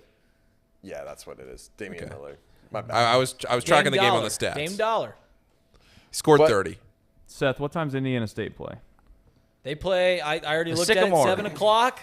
What do they got? They've got Southern Illinois. Oh, Boom bad. Shakalaka is an alum of Indiana State. Second most famous alum, right behind Larry Bird. SIU's bad. The Salukis. The Salukis are 4.5-point dogs. 71% of the bets are on Indiana State. We have 63 plus people, whatever that number may be, still listening to us just ramble off stuff right now. Let me tell you something right now. If you are in the chat right now, good for you. I've seen the people within the last few minutes. That's fine. You count. If you're still listening right now, put your name in the chat right now. I'm gonna give these folks 10 entries. Is that unfair? I feel like that's fair. Oh, absolutely, it's fair. They're gonna get 10 Trace, entries in this company. thing. You make the rules, baby. 10. I do make the rules. I like that idea. I make the rules. Everyone in here gets 10 entries if you're still listening. Now, you might be in here, might be having your computer run at your work, and you might be at the bathroom, and you're just completely gone. So there might be 63 people with the active browser open. But if you're actually listening right now, you better put in the chat because you're going to get 10 entries for this playoff tickets down there on Sunday. I think it's going to be a great game. I do, guys. I think it's going to be close, tight-knit game. No matter who plays, because that's just what the Ravens are. They're going to make this ugly mess at times. But there's still that odd, maybe weird hope that Joe Burrow gets hot. Next thing you know, it's like 24-0, and we're all laughing, thinking that this game was going to be really, really close, and it just turns out it's not. Loyal viewer, TKDS, Sports Network. Hell yeah. Loyal viewer. There we go. I will not say that. Caught myself. I'm getting better. That's $1 removed. Is that what that is? If you correct yourself, instead of saying I will say this, if you say I will not say that, that's $1. It goes the other way. It's $1 out of there. All right, so if we get to the Wheel of Lunch, Yes. throw Gold Star Chili on there 3 times and Skyline Chili on there 3 times. What? And let's spin it. We're eating chili today. Okay. Got to be honest, I got to get out of here. My car has a appointment. Fair enough. We got to get Jackie fixed. 10 entries. 10 entries. You can't beat 10 entries. That's called significant advantage over others. There was one final thought I had today before we left, and Everett Henry wants to know if they're sitting with us. We don't have tickets, do we? No, this is Fred just coming them. through for us? Just them. No, we just decided be at the as a Avenue. company that we were gonna to give Seho some credit. He came up with this idea on his own last week. Got us a good amount of followers on his platform, which see if we can't turn that around and do that on our socials. There was one final thought, and if I can't sit here and think of it the next 25, 30 Come on, seconds, Jerry then Springer. it is what it is, and we'll just leave it for another day, another show. You will say what? AJ said that he's supporting our sponsors. Yeah, I mean, many of you know our sponsors: UDF, Encore Technologies, right? Penn Station. Go ahead, say it. I know you're gonna say it. Pawnee Water? I don't know. Pawnee Water. I thought you were gonna go with obviously Betfred Sportsbook. Oh, Betfred Sportsbook. Betfred The Sportsbook of Cincinnati. The Sportsbook of Cincinnati. That's what we gave them. They like to go. This is my final thought. I know what it is. We have 68 people now watching. We're gaining. It's murmur. Yeah, the word is spreading that you can get 10 entries. And next thing you know, everyone's texting their friends, telling their moms to get on here and pop in the chat real fast. March Madness is going to be electric at this company. I was thinking about that last night as the Discord was just going berserk there for a quick minute. We are going to, and I want your guys' suggestions. You can send us an email. You can pop it in the chat from time to time, whatever it may be. If you don't know what our email is, it's just contact@chatterboxsports.com. It's a general inbox. We all see it. We are trying to think of a place that we could go that has the televisions and or the space that we could orchestrate a setup to where we are going to live stream us sweating out probably hundreds of bets, I'm sure, as A lot of you first if half you totals. know us. A lot of first half totals. But more importantly, we want to make it like an incredibly fun atmosphere, get a bunch of people that, let's face it, you're probably going to take off work anyways. You can take off work, come hang out with us. We can go to somewhere, have a lot of soda pops and food, and watch all of these games over the 2, 3, 4 days of the March Madness. I don't want to get ahead of ourselves. I know it's still football season, but, it's not that far off. We're not that far away 2 months. from March Madness here. We need to plan in advance. These things don't happen in a week, but we need to plan in advance. We need to think of some places that would be like, hey, that would be a great spot for what you guys are thinking of. I like getting people involved, giving people an opportunity to use their own voice. Let us know what you think. Do you guys have any suggestions? And then we're leaving. We're going to go. I like Bacon says Rib City has room, and if there's one thing Rib City has, it's room. Yeah. I'm thinking like a brewery. Kidding. We all know that. A brewery. Don't want to shout just one out, but, there's some breweries that I got a lot of open space. Yeah, a lot of LEDs. There's a couple that we know of. When I say LEDs as in televisions. That's it for me. Again, the fact that we have 60-plus people watching, I know we say this all the time, and it gets cheesy. We get, you maybe get tired of hearing us say it, whatever. Look, when we started doing all this, there was a handful of people that watched. In fact, it was Casey's parents, Casey's fiance, Casey's fiance's parents. Casey's fiance's parents, Casey. a couple of our friends, and a lot of Paul computers friend, out there. We just gained, I haven't told you guys and a this, couple computers. we've recently gained a new viewer that has been tuning in the past few days, and that is Mark Mouse, and that's big news. He wasn't watching for the longest time, And now he's starting to text me and be like, "You are such an idiot." So that's how I know he's watching. That's good. That's good. That's where we good. go. I do think that the shows will continue to get bigger. They'll continue to get better. We'll continue to try to do as good of a job as we possibly can. We've always done that since we've started our company. But we can't thank you enough, because at the end of the day, if it wasn't for you watching, it wasn't for you providing some positive encouragement from time to time, of course, there's the making fun of us in the chat from time to time as well, and that's all good and fun. But from a sincere heart, from mine to yours, thank you for watching. We will be back Friday, and I know Casey is going to maybe throw up the wheel. Maybe you won't. Casey, I should have asked you before. He's got the wheel. We're going to leave it at that. Thanks, everybody. Thank you, everybody. Thanks, guys.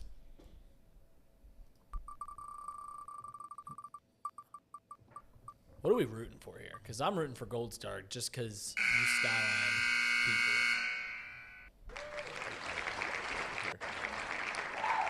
Of course, the day that we might go to Gold Star. We voted on Gold Star before, though, and it was closed. There's another one on the east side. Am I taking them out? Yeah. Yeah, I mean. Oh, I thought it was just one and done. No. It's looking good for Skyline. Oh. Uh-oh. We're trading blows, baby. Yeah, this is back and forth battle. Trading blows. This is what we did the other day for